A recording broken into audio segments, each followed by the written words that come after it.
His name was Lin Xing. Today is exactly 1 month since the beginning of his relationship with his girlfriend.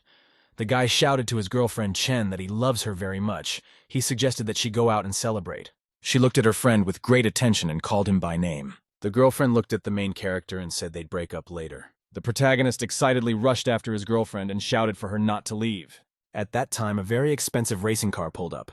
A young guy was driving it. The driver took off his glasses and wished the girl a happy birthday. He explained that he was a little late. She hugged her friend.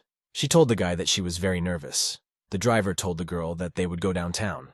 They would eat at a high-class restaurant, and then he would buy her a present. The guy gave the protagonist a sly look and explained that relationships require a lot of money. He pulled the girl against his chest. The driver slyly asked the protagonist if he was worthy of it. Lin stood with a bouquet of flowers in his hands. He looked at the car as it drove away. His friends were standing around laughing at him. Someone said that the protagonist had worked like crazy to spend all the money on the gift. He wanted to prove his love for his loved ones. The protagonist doomed to fall to his knees. He would be very badly crushed. Lin felt a great bitterness on his heart. He felt resentful because the girl rejected his sincerity. The main character was pissed. He didn't understand why he'd been sucking up to his girlfriend for years. He got nothing in return. A system message appeared. A system restart was initiated. The protagonist was amazed. He received $1 trillion for the counterattack. Lin received a card in his hand. The system informed him that he could spend the money as he wished. 1% would go into his personal account. The main character was amazed. He couldn't believe he could spend $1 trillion on his own. The system indicated that the guy could only spend the money if there was a girl around. Personal expenses the guy spent exclusively out of his account. The protagonist felt his strength returning to him. He immediately jumped to his feet. Lin looked at the card and said cheerfully that the counterattack was starting now. The main character went to the IDA shopping district. He needed to find a companion for himself and try it out. He saw a lot of people around him. Lin noticed a beautiful girl sitting at the table. She had large breasts. The system informed the protagonist that a high-class girl had been found. The counterattack process began. Lin noticed the girl Luo Yasi in front of him. She was a classmate of Lu Yicheng. The main character walked up to the girl and said he wanted to talk to her. Luo asked the guy, "What's he doing here?" The girl told the protagonist she's not going to help him anymore. Her girlfriend already found a rich guy. Lin decided to try a new skill on his acquaintance. He suggested to his interlocutor to go and have tea. The interviewee was surprised. She looked at the protagonist and said they didn't even know each other. The girl pointed out to the protagonist that the tea was very expensive. She inquired if he could afford it. People in line were yelling at the guy to hurry up and buy. Lin told the customers in a calm voice to wait 1 second. The main character asked the saleswoman how many glasses she would use for the whole queue. The employee replied that she would use 180 glasses. Lin handed the worker a card and said he was buying all the glasses. The guy said that the girl Luo Yasi treats everyone. The people around him were surprised. The girlfriend told the guy excitedly that all the portions would cost several thousand. She reminded her friend to think carefully. Lin explained to the clerk that he was paying by card. Lin handed the clerk a card. He told her not to keep the guests waiting. People were very amazed because the main character actually bought a lot of drinks. One of the customers asked with interest if the main character had a girlfriend. Luo's passion gradually began to increase. The main character looked at the girl.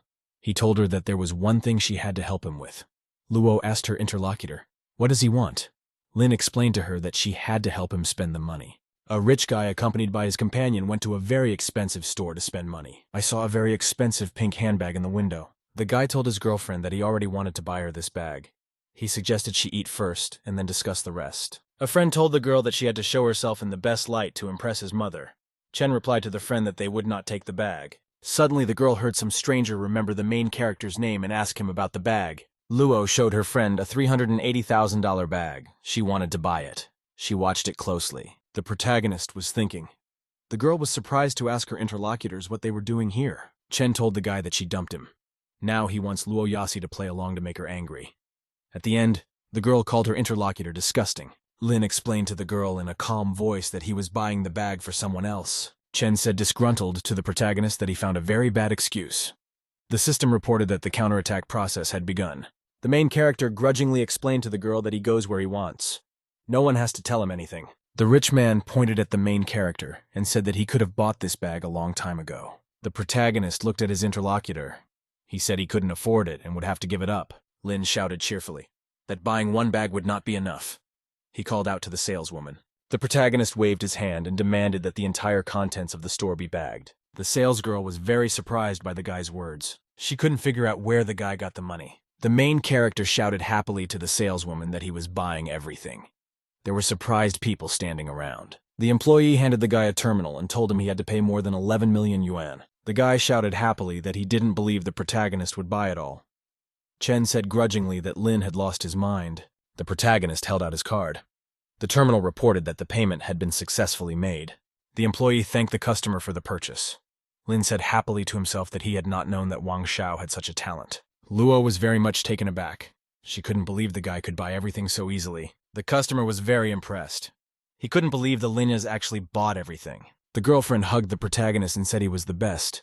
Luo's infatuation levels skyrocketed. Chen approached her friend and wanted to say something to him. Wang Xiao said that only fools would brag like that. The client informed his girlfriend that he was a real major, and he had to be discreet. A woman appeared at the side. She angrily called out to the guy. Van frightenedly asked her interlocutor what she was doing here. The woman slapped the guy's face with her hand. She yelled that she gave him everything and he secretly had a girlfriend. Van fell to the floor after a powerful blow from the interviewer. His shoes fell off. The guy jumped to his knees. He decided to apologize to his acquaintance. Van explained to his girlfriend Wen that he loved only her. The reason for his mistake was Chen. The friend was very frightened. She called out to the guy in a broken voice. The people around her were talking excitedly. Wen sternly demanded of the guy to give his girlfriend 2 slaps. Chen got very excited. Van ran up to the girl and slapped her face with his hands with all his might. The girl fell to the ground. She didn't expect her friend to hit her. The guy angrily grabbed the chain around the girl's neck with his hands. He yelled to his girlfriend that he had bought all of her necklaces. She looked excitedly to the side. She saw the main character with his girlfriend. She rushed with great excitement to the guy. She wanted to say something to him. The protagonist very rudely shoved the woman he was talking to. He didn't say anything to her. She was lying on the ground. She turned excitedly to the departing protagonist. The boy was surprised to notice that he had dismissed the girl, but her degree of fascination had grown. The woman grabbed the guy by the ear and yelled that they had to go back. Luo told the main character that she felt sorry for him. She didn't expect Wang Xiao to be such a bad person. The main character said that Yichen was selfish and didn't deserve sympathy. He asked the girlfriend if she wanted anything else. Luo looked at the guy intrigued and said she didn't even know how to answer him. Lin glanced at the girl and offered to get closer. The system reported that the degree of infatuation had increased. Luo was displeased with her friend's words. The girlfriend told the guy she'd spend money for him as a thank you. Lin was surprised. He couldn't believe that a girl could spend money for him. The main character went into a clothing store with his girlfriend. He looked around carefully. Luo took her friend to the dressing room and said she would pick out clothes for him. A girlfriend was buttoning the buttons on a shirt on a guy's body. She told him that if he didn't dress right, people would underestimate him. Luo went to the counter to pay for her purchases. The cashier ran through all the items. The main character came out of the dressing room. He was very fashionably and expensively dressed. The customers around me were surprised. They thought to themselves that the guy was very handsome. Luo's degree of fascination increased.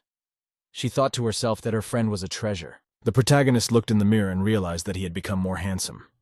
He remembered that Luo Yaxi had spent 7,000 or 8,000 on him. Late in the evening, Luo returned to the girl's dormitory. She was on her way to her room. The girl was in a good mood. She got ready to open the door. In the room, Aichini was sitting on a chair drying her hair. She looked at her friend in silence. Luo asked the student with great excitement, "Was everything okay with her face?" She replied with a smile that she was doing well. She explained that thanks to the main character, she had seen the real face of Wang Chen. Luo lifted the bag in front of her and told her girlfriend not to date the likes of Wang Xiao, and told her girlfriend that the main character bought her a bag. She should keep it. Luo hugged and thanked her friend. She said she was afraid that Icieni might mind. The student replied that they were friends and she couldn't mind. The girls looked at each other silently and angrily. Yichen was not happy that the student had gotten involved in their relationship. Luo decided that now the main character would belong to her.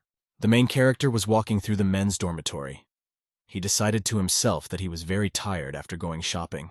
The main character met the students on the stairs. He greeted them. The guy Wang Jian told the protagonist that he was wearing very expensive clothes. The other students thought Lin could have bought a fake to show off. Van abruptly walked over to the protagonist and hugged him. He told him what he had heard about what had happened today. Van told the main character that he spent a lot of money on a girl, but she still blew him off. He suggested to his friend that he spend money on streamers. They show more attention. The student was happily looking at his phone.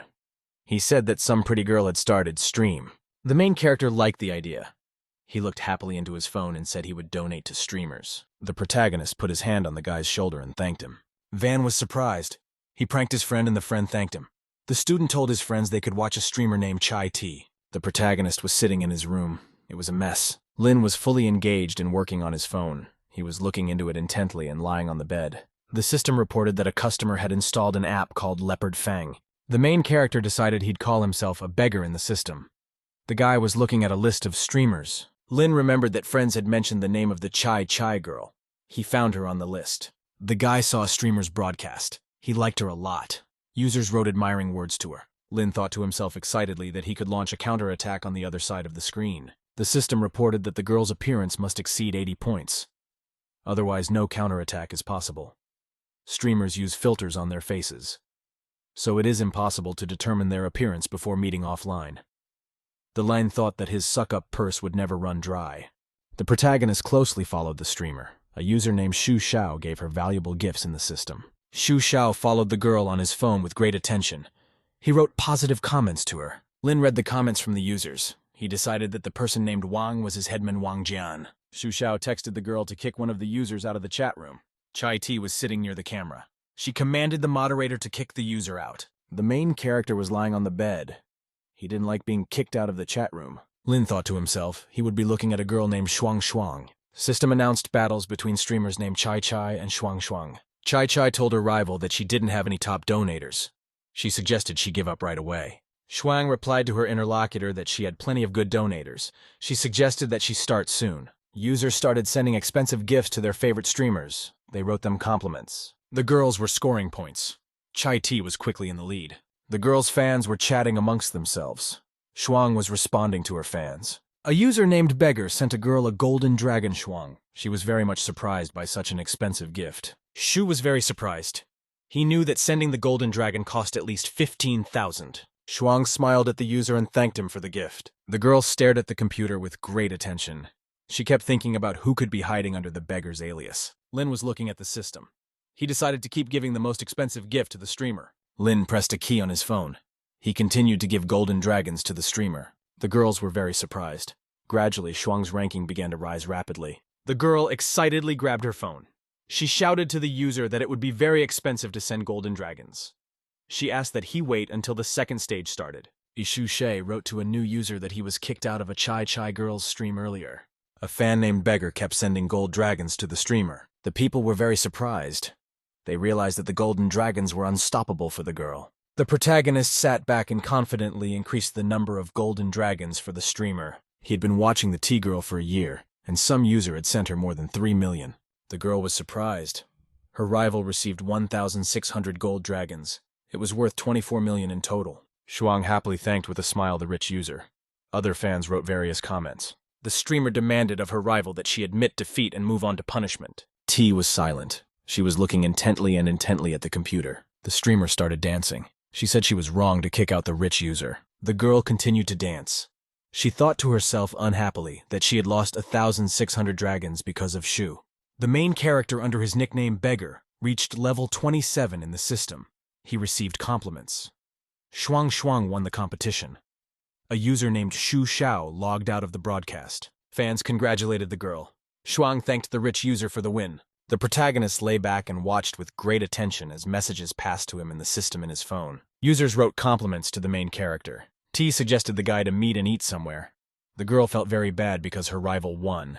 The protagonist was overjoyed. He wrote to his interlocutor that he had agreed to meet her. T kissed her phone. She texted the user that they would see each other the day after tomorrow and she would be waiting for him. The main character was in his dorm with his friends. He woke up in the morning. Lin stretched out on the bed. He thought happily he had never slept so well before. The main character got a text message on his phone. He decided to look at it. The students woke up. They suggested to their friend to go and have breakfast. Lin told his friends they could go. Personally, his girlfriend will bring him breakfast. The friends were very surprised. They couldn't believe that someone would come to the main character now. The students on the sidelines were talking vigorously among themselves. Someone suggested taking Lin to a bar to tell him everything. There were a lot of guys standing outside the entrance to the girls' dormitory. They were waiting for the female students to come out. Students held up bags of food. Each of them brought it for a particular student. The guys were discussing Lu Yicheng's story. She was dumped by Wang Shao, and she's very vulnerable right now. A guy Van came over with a box. He told his friends that they didn't need to be like Lin. One of the students said that the head teacher came to give breakfast to Luo. Van lifted the box above his head. He told his friends that he had brought French milk macaroons for the girlfriend at 600 yuan apiece. He explained that he was spending 100 yuan a week on the girlfriend, and she would soon belong to him. The students were pleased to notice beautiful girls coming down the stairs. Guys were standing in line next to each other. They were offering boxes of food to the girls, and thanked her friends and said she had already ordered her own delivery. The students were surprised that Van gave the girl food. The guy proudly said that Van was their head teacher. Van looked away with great attention.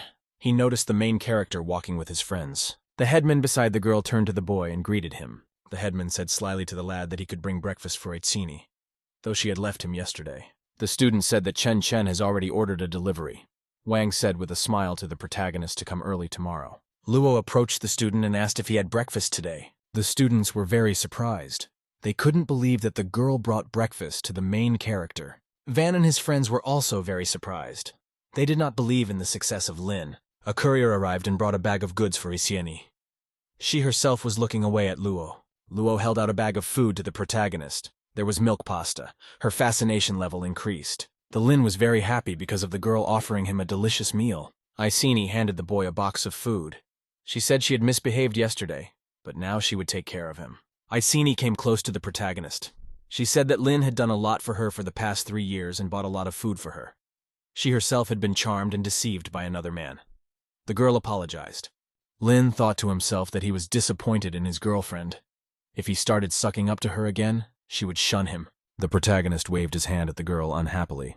He said there were plenty of her fans around. The girls looked at the protagonist with interest. Each of them was sure that he loved her exactly. Their fascination increased. Lin was very amazed.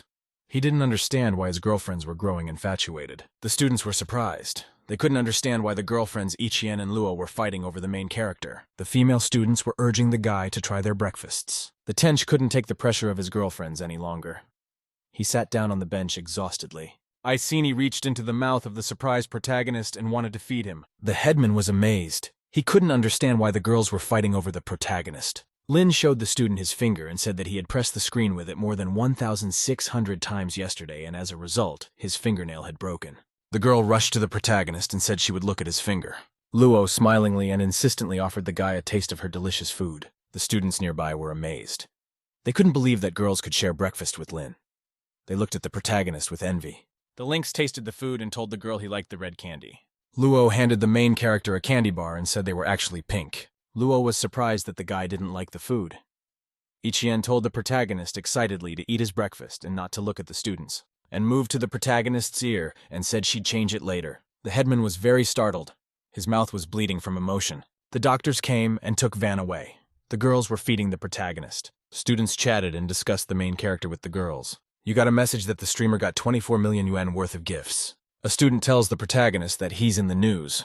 They want to interview him. The protagonist started running away with all his might. The girls held out their hands in his wake. Luo said the protagonist is a major who wants to be in the shadows. Ichien explained to her girlfriend that the headman vomited blood because of her. The protagonist carefully watched from around the corner. He didn't want to be followed by reporters. She said she was arriving at 7 p.m. and asked me to pick her up. The protagonist realized he'd have another tool to spend his money. He got ready to meet a girl. The main character was in an airport terminal building. There were a lot of people around. He saw some stewardesses with luggage. The girl texted the guy that she was already seated. He looked around carefully to see her. The protagonist looked over and noticed some stranger approaching the chai tea. He wanted to take her away with him in a car. Lin glanced to the side and noticed that the streamer he needed was standing there. The guy walked over to the stranger with glasses and said he should check the girl's eyes. Chai held her phone up to the guy. She inquired if he was a rich uncle. Lin confirmed that it was him. The stranger was amazed that the protagonist turned out to be a rich man. The guy with glasses bowed and apologized. Chai thanked the protagonist for his help. The girl said she thought the rich uncle would be a 40-year-old businessman. She didn't expect the guy to be young and handsome. The main character gave his new girlfriend a name and said she was prettier to him than she was on the streamer. The system has reported that a counterattack is underway. Some guy came from the side. He waved and called for tea. The girl greeted Zhaozong. She told the protagonist that this guy sent her many gifts on the streamers. Zhao hugged the protagonist and said she was a rich uncle under the nickname Beggar. Zhao led his new acquaintances to a car. He said his car was worth 5 million. The guy asked what the protagonist was driving. The protagonist replied to the interlocutor that he rides a small scooter. Zhao agreed to let his new acquaintances down. The protagonist gave him his bike. An expensive car was driving down the street. It had a small scooter strapped to the roof. Zhao noticed that his passenger was very young and wearing cheap clothes. He couldn't believe that the guy was able to send over 2,000 gifts. The main character was looking at the night views of the city with attention. The driver said that the girl could have gone on a scooter, but she had a lot of luggage with her. T looked at the main character with interest. She couldn't believe that this guy was rich. An expensive car pulled up to the building. Elite cars were parked around it. T ran into the room and happily greeted everyone with a smile. Various guests were sitting at the table. One man said that the girl was late and she had to drink 3 cups. Another guy said that the birthday girl had finally arrived. The girl said that a rich uncle was standing next to her. All the guests looked at the protagonist with surprise. Someone said that the guy was very young. Lin paid great attention to apologies and invitations to the bar. The protagonist realized that all the best donators from Leopard Fang were now gathered together. Lin thought that the girl was very smart. The guests were sitting at the table and chatting. One of the guys asked Zhao, "Did the rich man come to meet the girl on a scooter?" The man was surprised that the admirer who had sent 2,000 gifts could not buy a car. The man slyly said that if someone was able to buy 2,000 gifts, his income must be at least 10 billion. The guest said he knew a lot of people in Huojiang. He inquired about the name of the interlocutor. The man said in a sly voice that there was no Lin surname among the richest people in the city. People at the table were discussing the protagonist with interest. Someone even said that the T-girl had been tricked. The system informed the guy that his girlfriend's infatuation level had decreased. The girl remembered that she had glanced at the protagonist's cell phone on the way out. He definitely turned out to be a beggar user. Chai thought that the most important thing was that her friend had donations of money. The protagonist realized that girlfriend wanted to help him and find out more about him at the same time. The main character took a glass in his hand.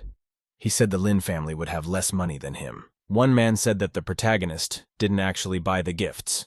They were bought by the Shuang streamer herself. The guest reported excitedly that the protagonist had failed with Shuang and had now decided to cheat T. The donator asked the guy what kind of car he was driving. The main character hugged his girlfriend and explained to the man that he didn't have a car. Lin looked at his girlfriend and said he would buy her any car he wanted right now. The people at the table no longer believed in the protagonist's wealth. They began to laugh at him. Chai told the mountain hero that she liked the Ferrari FA60 race car. She promised the boyfriend to make a return gift too. At this time, the degree of the girlfriend's infatuation decreased. The protagonist realized that on the outside, the girl was showing joy. On the inside, she was disappointed. He decided that such a performance would drive him crazy. Lin turned around and headed for the exit. The girl waved at him. Half an hour later, a group of people were standing near the entrance of the building. They were waiting for the protagonist. T said in a disgruntled voice that the guy might have chickened out. Suddenly, there was the sound of a car approaching from the side. People were blinded by the headlights. An expensive red car pulled up. The main character got out. The guest looked at the guy in amazement. People were all standing around looking at his car. Lin apologized to the guests for blocking their cars for a couple thousand yuan. The manager said with a smile that their car service is characterized by stability and efficiency. Lin's identity was confirmed by a black diamond card. The man said with surprise that a person with a black diamond card must have a fortune of at least 1 billion. The guest said that he knows the manager of Nuzong. If he admires the main character, it means that Lin is really very rich. The main character told the girl that her Ferrari is worth 15 million yen. He thinks it would be a cheap gift for her. Chai was surprised that such a car seemed cheap to the guy. The protagonist turned around and explained to the girl that he had taken a more expensive car for her. The manager told the head hero that he had to pay 32 million yuan. Lin held out a card to him. The girl was amazed. She could not believe that the main character had bought a car for 30 million. The guests were amazed. One of the men said that the guy had spent over 50 million in 2 days. The wealth of the protagonist must be very large. Another man said that they had just mocked the Lin. The girl was looking at the car with interest. The manager suggested that the protagonist buy another car. Lin replied to him that he wanted to buy a more expensive car. T looked at the guy and said she'd always dreamed of driving an expensive Ferrari. Lin explained to his girlfriend that he had a lot of money and needed to spend it. The girlfriend thought the guy didn't even ask anything from her in return. The men stood in front of the protagonist. One of them said there had been a misunderstanding. They apologized. One of the men said he was willing to give him a discount on one of his cars as an apology. The girlfriend hugged the guy and said he could keep her company. Lin asked the girl if she could go by herself. T told the guy she could thank him at a place where they'd be alone. The protagonist looked at the girl excitedly. He felt that she had awakened curiosity in him. The protagonist and his companion drove off in an expensive car. The men watched them follow. Lin was in the passenger seat. His girlfriend was driving the car. Chow handed the guy a felt-tip pen and asked that he leave a signature on her leg. The main character lifted the skirt on the girl and wanted to write something on her leg there. Lin was surprised to notice how the girl's leg already had someone else's inscription on it. The inscription on the leg said that the girl was asking for forgiveness from her rich uncle. T told her friend on the sly that he could leave a mark on her foot every time she thanked him. The girl asked the guy if he was satisfied. Lin replied to his girlfriend that it was fine for him. They continued to rush down the evening street. The main character and his girlfriend drive up to the Carlton bar to relax. The girl was live video broadcasting. She told fans that the rich man bought her a car without further ado. Users wrote admiring comments. A man told the protagonist that there was a club of rich people in the city. They wanted to meet him. Lin replied to the interlocutor that he could add him. The man thanked him. T at that time continued to broadcast. At that time, the phone rang in the main character's pocket. He decided to pick it up. A guy named Lee told a friend that they were having a reunion tomorrow. He suggested that Lee come to the reunion. The main character confirmed that he would come. He has nothing to do anyway. Lee said that Xia Yishuan's beauty would be at the meeting. Lin remembered that Xia Yishuan's girlfriend must be very rich. On the phone, he confirmed that he would come to the meeting. The main character rode his scooter up to a tall building. It was a 5-star bar called Meriden. The friends greeted the protagonist. Lin asked Lao Li and Xiao Zhang, "Where is the parking lot near the building?" The protagonist suddenly heard his scooter start to malfunction. Lin swung around and kicked his moped. He didn't understand why it had broken down. The main character remembered how Zhao took his moped yesterday to mount on the roof of the car. Chai drove the race car away for a photo shoot and said goodbye to the guy. Lin said in a dissatisfied voice to himself that his moped was broken by Zhao Zong yesterday. At that time, an expensive black car pulled up to the building. The guy behind the wheel greeted the classmates. The driver of the expensive car was named Feng Bilian. He asked the protagonist if his car had broken down. Lin replied that his transportation broke down last night. Feng shouted sadly that there was no parking space for scooters in the bar. Feng tossed the car keys to the valet. The girl said cheerfully that Lian owned the Meriden. Xiao said cheerfully that it cost 300 million to build the Meriden. The protagonist told his friends that they could go and he would find a place to park. Lin was driving his moped. At the same time, his cell phone rang in his pocket. The girlfriend suggested that the protagonist go out to eat together. The guy replied to the girlfriend that he was now at a reunion. He suggested that they see each other tomorrow. The girlfriend replied that she could see him tomorrow too. The girl said yes to the protagonist. The degree of Luo's infatuation increased by 2%. The first level of counterattack was passed. The protagonist received more than 1 million yuan in his account. Lin thought to himself that he should spend more on the counterattack. The system informed the protagonist that he was increasing all of his stats by 1 level. The main character felt a rush of heat in his body. It felt good to him. Lin decided to choose something amazing for himself in the system. He wanted a new skill. The system informed the guy that 3 skills were available to him. The guy was not happy. He considered such skills useless. The protagonist decided to go to the bar first for a meeting. He couldn't buy a new car for himself. There was no way to spend the counterattack budget on himself. Lin walked into the room. He noticed the boys and girls sitting around the table. The protagonist pushed back a chair near the table. He asked if she was still here. Feng asked the protagonist, what could he care about the girl Xia? She was a student in a literature class from a difficult family. Lin asked whether Xia Yishuan's family was really rich. The friend told the guy that the girl's family was intelligent with strict rules. One of the guests said that the Xia family had recently opened a city museum. Another girl said that only Mr. Liang had enough money to take care of Yixuan. The protagonist with a glass in his hand looked to the side and noticed a girl appear. She came into the room. She was wearing an expensive outfit. She apologized and said she was stuck in traffic. The guest entered the room and apologized. She explained that she got caught in a bit of traffic. The students looked at the girl with amazement. She seemed beautiful to them even without makeup. The protagonist looked up and noticed that the girl was highly rated by the system. Feng waved happily at the girl and said she could sit next to him. The other students also looked at her very happily. They thought she was very beautiful. The main character waved to the girl and said there was an empty seat next to him. She sat down next to the guy. She told him she hadn't seen him in a while. Lin told the girl that he thought she had already forgotten his name. Zia replied that she remembered by name everyone in her class. The system reported that a counterattack had begun. The degree of fascination remained unchanged. The students around them were surprised. They couldn't understand how the main character could sit next to the queen of the school. Feng was especially angry. He hated the protagonist very much. The guy called the protagonist by name in a very calm voice. Feng asked his interlocutor why he didn't bring his girlfriend here. They would have all met her. Lin replied that they had broken up with their girlfriend the day before yesterday. Feng replied to the protagonist that he was only saying that because he needed Xia Yixuan. The student told the protagonist that only fools can be deceived by such lies. Lin tried to assure his interlocutors that he had told them the truth. The system informed the protagonist that the girlfriend's degree of infatuation had decreased by 1%. The Lin was not happy. He realized there was no way he could attract a girlfriend. Feng looked at the protagonist with a studying gaze. He wanted to ask him something. The guy asked the protagonist if he was interested in artifacts and art. Feng said that he had recently bought a Da Vinci painting from a collector. The student offered the protagonist a peek. Xia turned around and looked at the wall. The girl approached and regarded the picture on the wall with great interest. Feng demanded of the protagonist that he no longer suck up to the Xia girl. The student was telling the girl that he really liked the painting. He said that there would be another auction in the city in a couple days. Faye told her friend that she wanted to look at the painting closer. Faye answered the girl that she could look at it. The main character said out of the blue that he was also very interested in Da Vinci's paintings. Lin said in a calm voice that they could look at the painting together. The protagonist at the same time activated his skill to evaluate artifacts. Feng agreed to the protagonist's request. He decided to himself that Lin would embarrass himself.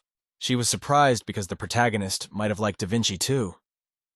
Feng asked the guy what he thought of the painting. The protagonist explained in a confident voice to the interlocutor that he was seeing a fake in front of him. Lin studied the painting with a magic skill. He noticed that the canvas had irregular colors and strokes that the real artist didn't use. She listened to her interlocutor with astonishment. Lin said that in the painting, the constriction method was a bit harsh. Lin told Feng in a confident voice that he had bought a fake for himself. The student was very amazed. He didn't expect the main character to be able to evaluate the picture so accurately. Feng came to his senses. He said that he would not believe the words of the protagonist.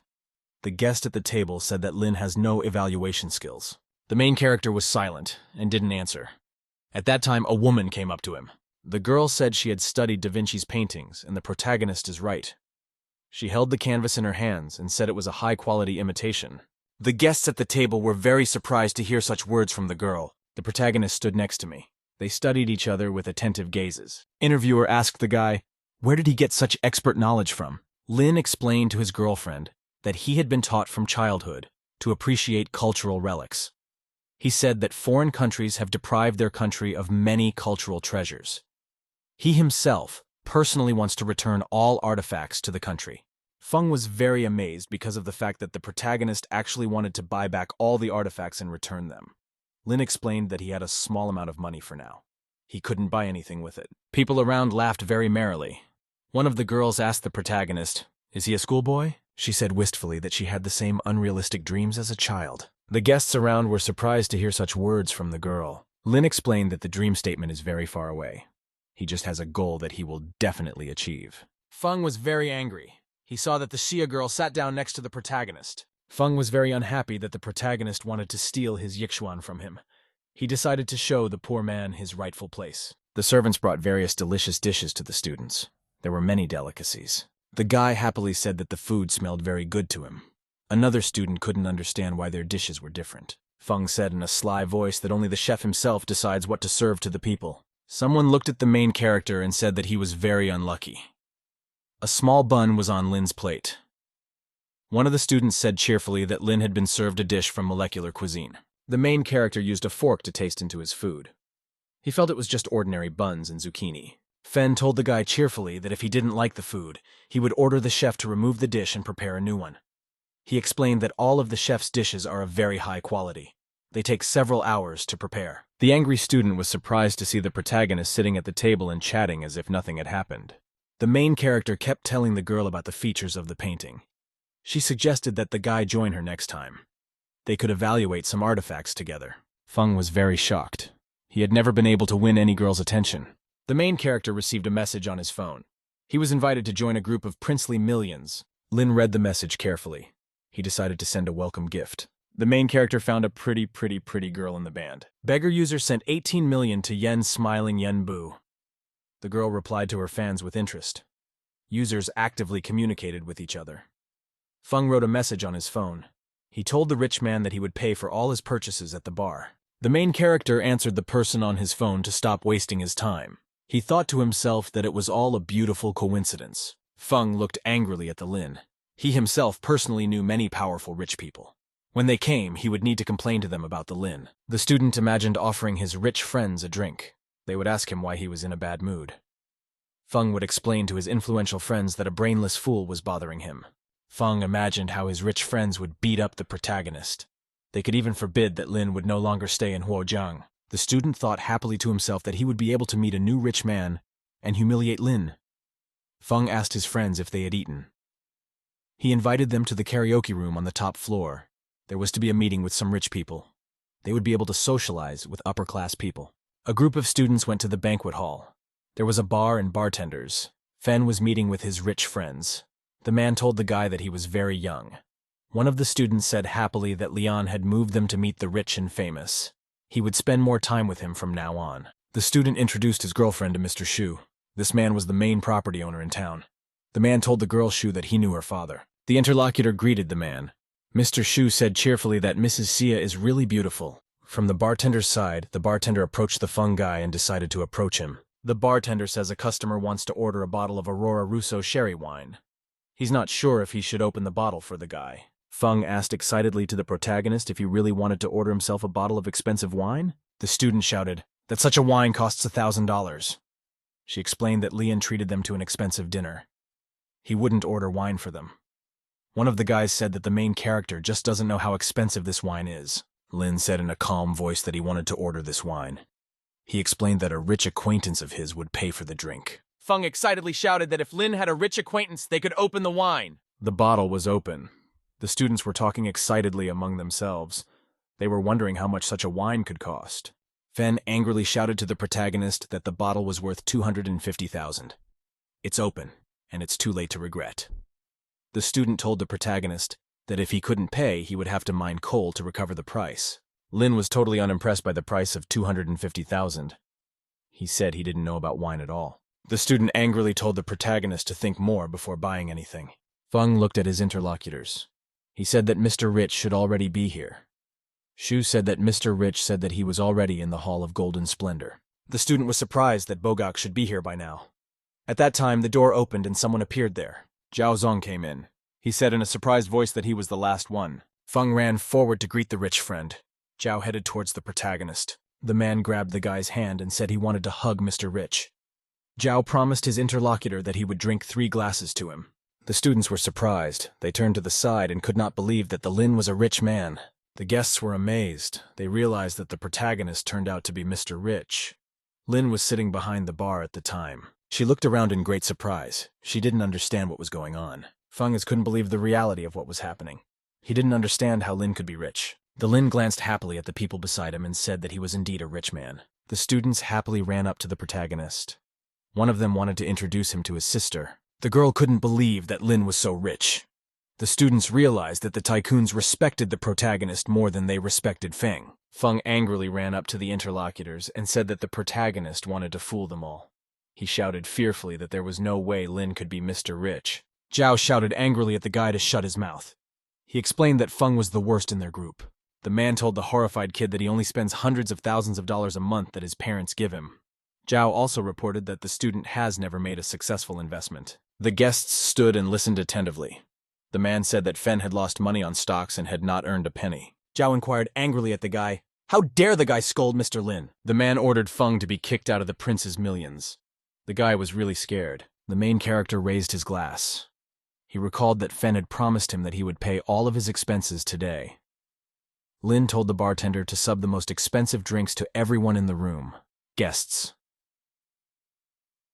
Let them drink and order as many as they wanted. The students rejoiced. They put their hands up and shouted that Mr. Rich was the best. Fen felt very ruined. He slumped to the floor, exhausted and weary. There were many people standing near the entrance to the building. They all thanked the protagonist. Someone offered to meet again. The driver stood next to the car and waited for his mistress. Sia said goodbye to her friends and said she was going home. The students were amazed. They saw a Rolls-Royce come to pick up the girl.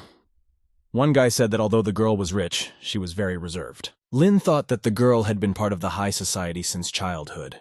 She would be very difficult to counterattack. After a brief pause, the protagonist decided that Sia would be the perfect object to spend his money on. A man ran up behind the protagonist. He said excitedly that he had found an $80 million car for him. There are not more than a dozen such cars in the world. The main character looked at it and said it looked good. He decided to buy it. The manager happily ran off to the side. He said that the car would be here in a few days. The guys watched him with interest. Lin looked at his balance. He had over $1 million in there. The guy decided to spend a lot of money before the next counterattack. The main character was walking down a deserted street late at night. He passed a streetlight. Lin was surprised to notice his girlfriend sitting on the ground. He called her by name and looked at the guy with joy and excitement. She said he was finally back. A girl asked the main character to lend her money for her father's operation. She needed $800,000. Lin explained to his interlocutor that she had used the sick family excuse 5 times in recent years. He sternly told the girl that he would not give her another penny. Iceni looked at the guy in surprise. She didn't expect him to refuse her money. She asks him for only $800,000. Lin explained to the interviewer that it would be up to him to decide who he would spend his own money on. The girl reminded the guy in a frightened voice that they had broken up less than a week ago. Lin prepared to leave. He told the girl that he finally had a good life. He had a date tomorrow night, so he didn't want to spoil his mood. And she yelled at the guy that he couldn't do that to her. The main character thought that the girl must have changed after the incident with Wang Xiao, but he was wrong. Lin was no longer going to spend his money on his girlfriend. The Lin was walking alone in the center of town. There were many people around him. The protagonist noticed on his phone that T had sent him a location and asked him to come over for dinner. He decided to spend more money on a counterattack. There was a message on my phone from Leopard Fang's assistant. She offered to customize an exclusive gift for the guy. The Lin had a happy thought. He liked the idea of exclusive gifts. Chai saw a message that User Beggar was watching her broadcast. She said she would do any dance for a rich uncle. User Beggar gave a gift of the god of luck for the streamer. The price of such a gift was $880,000. The streamer was very amazed at the expensive gift. She thanked the rich user. The beggar continued to give her gifts of the god of luck. The girl watched amazed as the admirer continued to give her expensive gifts. T counted to herself that the user had spent more than 300 million Chinese yuan on her. Her degree of fascination increased. The streamer girl said in a loving voice that she would do anything he wanted for the rich uncle. At the same time, the user beggar left the airwaves. Lin was very happy. He spent 300 million on the girl. That means the return for him will be 30 million. The streamer was amazed. She didn't understand why the user was giving her big gifts, but didn't demand anything in return. The girl tapped herself hard on the face with her hands to push the unnecessary thoughts away. Liu told herself that all men were unreliable. She forbade herself to fall in love with a user. T looked at her phone and saw a videotape of the main character. The main character decided to call his girlfriend. At this time, he heard some loud conversations nearby. Some guys were standing around her. One of them ripped off her mask. The protagonist looked at his girlfriend in silence. She was very excited. Iceni thought grudgingly to herself that the protagonist would no longer come to her rescue. The girl tried to explain herself to her interlocutors. She said that she had no money and asked for 3 more days. The guy angrily told her that he would not buy her promises anymore. The guy reminded the girl that her boyfriend was supposed to lend her money.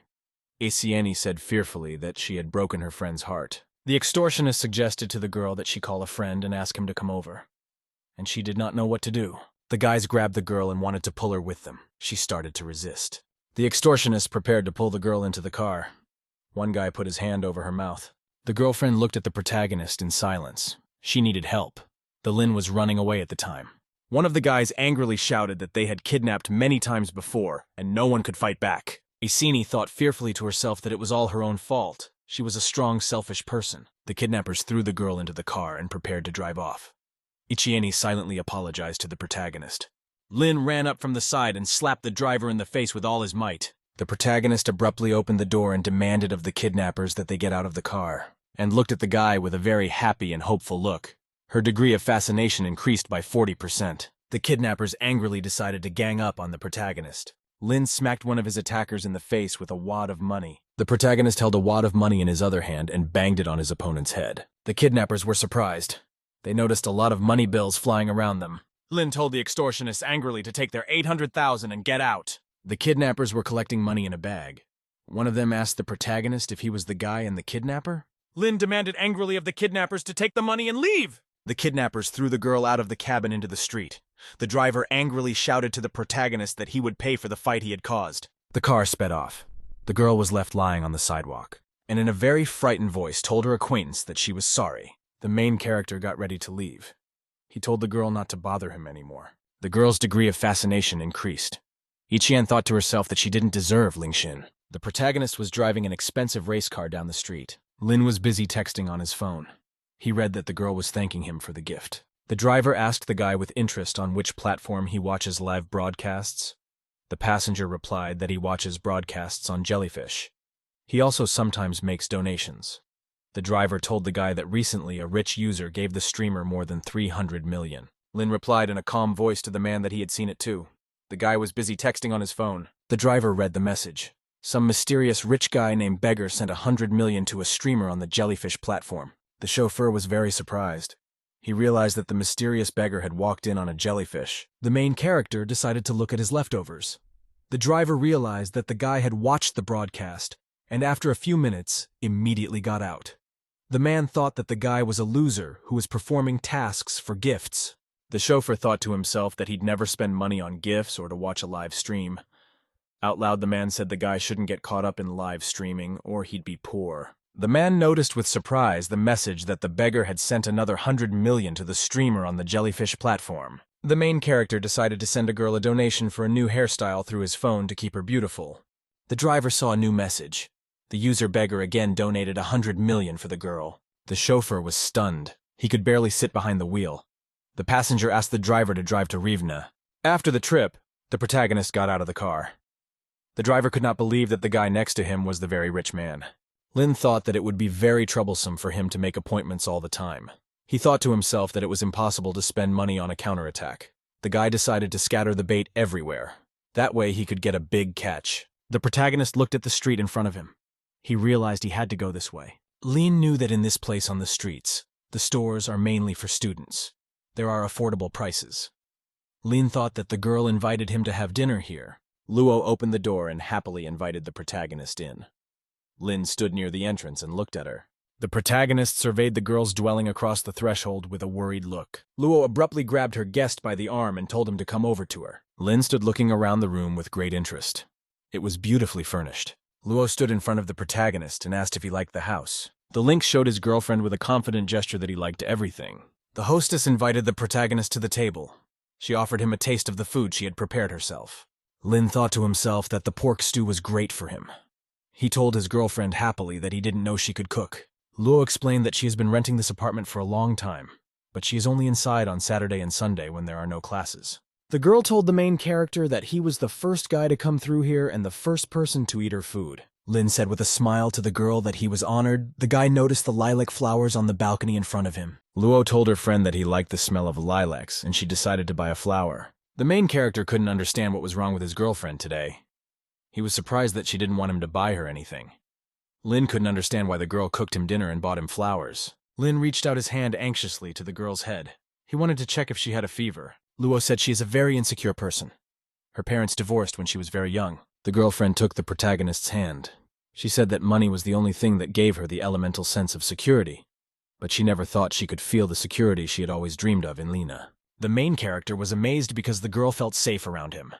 Luo told the guy that he had been following her for 3 years. By doing so, he proved to her that he was a very loyal person. He spent a lot of money on her, but he didn't ask for anything in return. The girl said that she had been in love several times and always tried to keep herself safe. Luo approached the protagonist for a kiss. The guy realized why his girlfriend was acting so weird. The protagonist knew that the girl had a 91% infatuation rate. That means she was now in love with him. So the girl became a completely different person. Lin held out his hand to his girlfriend. He figured he wouldn't say no if the girl wanted to give herself to him. The protagonist grabbed his girlfriend. He moaned with excitement. Lin asked excitedly to the girl, "Was it really all too much?" The girlfriend replied that it was fine. Luo was lying on the floor with the main character on top of her. He decided to kiss her. The girlfriend whispered for the protagonist that her clothes were a bit in the way. The main character suddenly heard the voice of his acquaintance Zhou Tang from the street. The friend was asking his acquaintance for something. The student reached out his hand to the Nana girl and said in an apologetic voice not to leave. The girlfriend smacked Zhou with her hand. His glasses even flew off his face. Girlfriend told the guy he was yelling really loud. He should be ashamed. Nana told the guy he could yell loud enough for everyone to know about it. The guy plopped down on the sidewalk and started looking very frantically for his glasses. The protagonist held out his glasses to his friend and asked, "What's going on here?" Joe started to explain to the guy that he was dating a girlfriend, and there was a problem. The student was very surprised when he noticed a Luo running up to him. The main character explained that his girlfriend invited him to dinner tonight. Joe said that he and his girlfriend wanted to go to the movies today. He didn't have money to buy her expensive cosmetics. After that, Nana got angry and didn't want to go to the movies with him anymore. Luo said in a calm voice that Nana recently got a rich boyfriend. Joe was very upset. He shouted that she couldn't betray him. Luo told her friends slyly that news from her girlfriends is never false. The main character suggested to his friend that he call the girl and tell her that he would buy her cosmetics. Lin asked Luo to ask her girlfriends if they had seen this guy. The main character said they were about to look at Nana's true nature. Fen was sitting in his house with his girlfriend. He was smoking and blowing smoke into the ceiling. The guy was thinking about something. He exhaled unhappily to himself. The girlfriend excitedly asked Lan what was wrong with him. The guy answered the girl that his life would never be the same again. The guy remembered that he almost got kicked out of the princely millions. Bluen helped him stay in the group. Feng frightenedly thought to himself that it could end with him falling into the depths of hell. The guy's cell phone rang. He turned around and looked at the nightstand. Feng looked at the phone and was very startled. There was important information for him. The guy jumped up with joy. He shouted that he had a chance to change his life. The protagonist was chatting with people about a shopping center. He would like to rent it. Lian got a bunch of offers about renting it. The next day, Feng was driving a car. He wanted to pick up the protagonist to discuss plans for today. The girlfriend was surprised that Lian would see the rich man. The guy and his companion arrived at the restaurant. There were people sitting at the tables. The driver said that Mr. Rich should be here by now. The girlfriend looked around with interest. She clarified, "Where is the legendary rich man?" Feng pointed to the main character. A Ling in his usual summer clothes sat at a table eating his food with the help of chopsticks. Feng said excitedly, the rich man standing out like a firefly in the dark. Feng and his girlfriend approached the protagonist. He asked why he was having breakfast in such an inconspicuous place. Lin replied to his interlocutor that everything was cheap and tasty in this place. Feng suggested that his acquaintance go to the Silver Moon. The guy agreed with him. The two of them went on a trip to the city center. There were a lot of people outside the Silver Moon Center. They were going in and out of the building. The guy stood carefully near the entrance. According to the protagonist's plan, he would wait for his girlfriend near the gate. Luo would then arrange everything so that the rich guy would come here. Joe was surprised to see some man from the side approach the Nana. The girl kissed her friend. Joe realized that his girlfriend was really still seeing someone else. The pissed-off guy ran up to Nana from the side and yelled that she cheated on him with an old man. The man looked at the student with interest and said that he was a poor fellow. The student angrily told the man to fuck off. The stranger replied to the guy that he should fuck off himself. A man near the entrance called a security guard. The employee asked Mr. Chu what he could do to help him. The client said that there was a man standing next to him who was making a scene and preventing him from shopping. The guard approached and sternly demanded that the student leave. Joe wanted to explain to his interlocutor that the man wanted to steal his girlfriend. The girl walked up to the man and told strictly that Chu was her boyfriend. The student excitedly asked the girl why on earth was she doing this to him. Nana explained to her friend that Chu was a millionaire. She added that she was not going to continue being a poor man's girlfriend. Chu man explained to the boyfriend to make money first. Joe was amazed that his girlfriend dumped him. He couldn't believe it could happen. When a race car came from the side, Feng was driving it. Chu said with a smile to the girl that drove up Feng Liang, "This guy is the younger son of the Meriden bar owner." Nana shouted happily to the man that the guy was coming up to him to say hello. Feng suddenly walked over to Joe and hugged him happily. He asked the guy if he had come here to check on the work of the shopping center. The businessman told the excited student that he could reconsider his investment. He still has 2 shopping centers to develop. Chu and Nana were very surprised because of the fact that Joe Teng could make investments for Feng. The girl unhappily said that Joe was again making people wait for a very long time. The girl walked over to the student and reminded him that he had promised to buy him a new bag. Nana was surprised. She couldn't believe that a guy could be rich. She shouted that a student couldn't buy her cosmetics for a couple of thousand. The interviewer asked the girl if she was worthy of Joe buying her something. The student couldn't understand what was going on. He saw the main character next to him. Joe realized that the strangers were brought by the protagonist to help him. Joe said in a confident voice that he wanted to check the mall's operation, but the man interrupted him. Chu said he was like something of a VIP millionaire. Feng was very angry. He demanded that the guards take away Mr. Chu's VIP status and then fined him $2 million for breach of contract. The man told the boys in a frightened voice that it was all a misunderstanding. He apologized to Mr. Joe. The student looked angrily at the man and said he could smell a foul odor from him. Joe told the manager to memorize the faces of Chu and Nana and blacklist them from Silver Moon forever. The man and the girl were frightened. They asked Jo Tong to have mercy on them. The student looked at the man and said that at his age, he could fall down and not get up again. Nana asked her friend fearfully, "What will they do now?" Chu told her angrily that he owned a building materials company. The man promised that there would be nothing left of Feng. At that time, many expensive cars pulled up to the building. People started getting out of them. Owners of expensive cars came out and greeted each other. The man realized that in front of him were some of the richest people in the city. He did not understand why they had come. A group of rich guests headed towards the entrance of the building. They walked towards Joe. Rich guys and girls encircled Joe.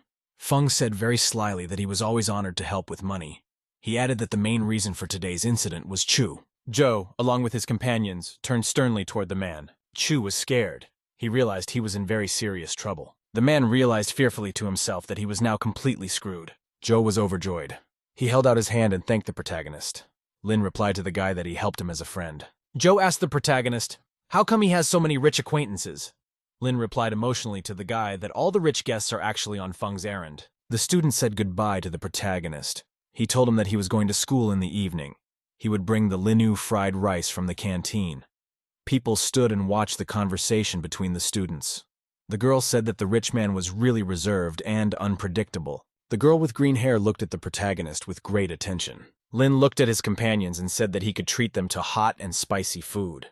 The guests cheerfully said that they didn't mind. They just didn't like the spicy and hot food very much. Feng told his friends with a smile that they could go to his bar on the 7th floor of the mall. One of the guests said that the gentleman could pay for everyone. Lin thought to himself that he had never been to such a prestigious bar before. The protagonist, accompanied by his companions, went up to the Silver Moon bar. One guy told me that the main character threw 3 streamers 100 million each yesterday. After that, the number of registered beautiful girls doubled in a day. Another guest told Mr. Rich Guy that he felt poor compared to him. The man said that Lin could be the son of one of the capital's most discreet tycoons. The guy asked the girl Yen why she kept quiet and continued to drink alcohol. The guy told the interviewee that her project was very expensive. He told the girl that she didn't have to start her own business. She could listen to her father. Jen set the glass down sharply on the table. She said she wouldn't give up. The girl turned around and told her friends that they wouldn't lend her money. She turned to the main character. The guy said in a disgruntled voice that Yen was doomed to fail. The guest with a joyful voice invited the protagonist to her nightclub. Other interlocutors offered the guy a vacation on a yacht or card games. Lin sat and looked calmly at his interlocutors. They all raised their glasses to him. The main character explained to people that he would rather spend money than gamble. She asked the protagonist if he likes to spend money. Jen put her hand on the guy's chest and asked for him to invest in her. The guests were not happy. They shouted at the protagonist not to listen to his companion. She got angry and slapped her acquaintance's hand with all her might. The other guests were frightened. The main character asked the interlocutor what he should spend the money on. The system informed the host that a counterattack was starting. He got all the information about the girl. Lin thought happily to himself that he would get a girlfriend and earn money. The businesswoman looked at the guy and told him in a serious voice that she was busy making industrial chips. The guests around started yelling to the protagonist that it was just a girl's dream. She said that her company had been working on the project for more than a year. They still had a few minor technical problems to solve. The businessman shouted that if the girl got hold of even one technology, he would give her a Nobel Prize. The girl was angry. She tossed her friend aside with a hard kick. Jen put her hand on the protagonist's shoulder and asked, "What does he think about investing in the project?" Lin shouted happily that industrial chips were a good thing. If it ended successfully, their country would have more opportunities to fight the Americans. The guy confirmed that he agreed to invest in this project. The guests around them were surprised. They could not believe that a rich man would agree to such an investment. She asked the boy excitedly, "Is he really in?" She warned, "It might not work out." The protagonist picked up the phone. He told the girl that he would first transfer money to her and then she would send him a contract. He wanted to invest 500 million to start with. Lin explained to the interlocutor that she was really serious with him about her ideas. The girl was surprised. She looked at the guy doubtfully and didn't know what to say to him. The businesswoman looked at the message on her phone. 500 million was credited to her account. The girl thought that the protagonist really believed in her success. Her degree of fascination increased. People around were amazed. The guy couldn't check that the main character had invested 500 million and that money would go to waste. Lin ran towards the exit. He shouted to his interlocutors that he had important business to attend to and they would talk next time. The guests wished him good luck. She still couldn't believe that she had received a large sum of money. The waiter came in and told the customers that they had to pay $330,000. The customers were worried. They could not decide who would pay. A fight broke out between the guests. Someone said that for the main character, a couple of $100,000 was a very large sum, so he forgot about such a small thing. Lin ran happily outside. He told himself that the amount at the bar was a lot of money for him. He didn't feel like treating his new acquaintances. The girl was at home. She decided to do some fitness in her spare time. The landlady was riding a bicycle trainer. At the same time, she decided to chat on the phone. A friend asked the girl, did she really get an investment for nothing? She replied happily that she couldn't believe it herself. She congratulated the girl and said that she had solved the biggest financial problem on her way. She replied to her interlocutor, that's exactly what it is. She sank into her memories. A girl came to a man and said that he did not listen to her and refused her right away. The man told her that she should not start a business. He blocked her card so that she would not make a mistake. The interlocutors explained to the girl that she should listen to her relatives. The guy explained that she should have married earlier. She said in a confident voice that she would do it. Her friends supported her and said she believed in her. I asked the girl what happened at her reunion. She told me that at the party she was very much surprised by one of her classmates. This guy was very well trained in relics. The businesswoman was surprised she was interested in some guy. She imagined him to be a nerd. Saya told her friend slyly that she was also interested in a guy who trusted her unconditionally and threw money into the wind for her. Yen asked grudgingly, who said she was interested in a new acquaintance? The doors opened and the woman told the girl it was time to go. The girl turned around and looked at her interlocutor. She didn't know what to say. The woman said that Mr. Tsao represented his family, who would be shareholders of their museum in the future. She demanded that the girl get close to the family. She looked away and told her mother that she agreed with her. The main character came to his dorm. He was on his way to his room. Lin opened the door of the room. He was called pitifully by his friend with a weakening voice. The protagonist asked his friend Wu Ji what was wrong with him. The student explained that he had a fever. He asked the protagonist to fill in for him for the day. Lin told his friend it was okay. He could rest. He opened the locker to get his work uniform. Wu Ji was working the night shift at the museum. He couldn't go to work now, so Lin decided to help him. Lin walked out of the room and yelled to his friend that he was going to work. The protagonist arrived at his workplace in the Yanjing Museum building. A guy was sitting behind a counter at the museum. There was no one there at the time. He decided to spend some money on streamers. The main character was completely absorbed in his phone. At that time, a white race car pulled up to the building. A man and a girl got out of the car. They headed towards the entrance. The worker greeted Mr. Tsao. He said cheerfully that Sia's family was already waiting upstairs. The employee showed the man and the secretary where they should go next. The man greeted the employees angrily. The manager did not understand to whom Mr. Tsao had already addressed. The man said disgruntled that the protagonist didn't even stand up and greet him. Lin looked away from his phone. The protagonist jumped up and greeted the man. The employee explained that Lin was a student and was staying with them temporarily. The receptionist said cheerfully that the protagonist has such a face that he can only work as a security guard. The man asked the protagonist, didn't they teach him to bow in school? Lin explained to the interviewer that they had been taught not to look only at a person's appearance. The man pointed out to the protagonist that he had no right to say such things to him. He demanded that the Lin should leave here from tomorrow. The manager wanted to explain to the guests that they were understaffed. Mr. Tsao demanded of the manager that Lin be removed from here immediately. The guy showed the guests where to go up the stairs. He said that the director of Sia was already waiting for them. The protagonist thought to himself excitedly that the museum might belong to the Xia Yishuan family. Tsao and his companion entered the art gallery. They had a meeting there. A man accompanied by his wife and girlfriend came out. He greeted Mr. Tsao. The men said hello by the hand. Xia thanked the guest for wanting to do his part to preserve history. He explained that Xia's family admired him. The father asked the girl to show Mr. Tsao the whole museum. The father told his daughter in a quiet voice that they were counting on her. Mr. Tsao's investment is very important to them. The girl led the way. She said she'd show him the treasures of their museum. She told the man about the painting with calligraphy of the god of poetry. The words of the poem told about the sadness of parting with a friend. The girl enthusiastically said that if you look closely at the painting, you can feel the poet's emotions. The man grabbed the girl by the shoulder. She didn't realize what he was doing.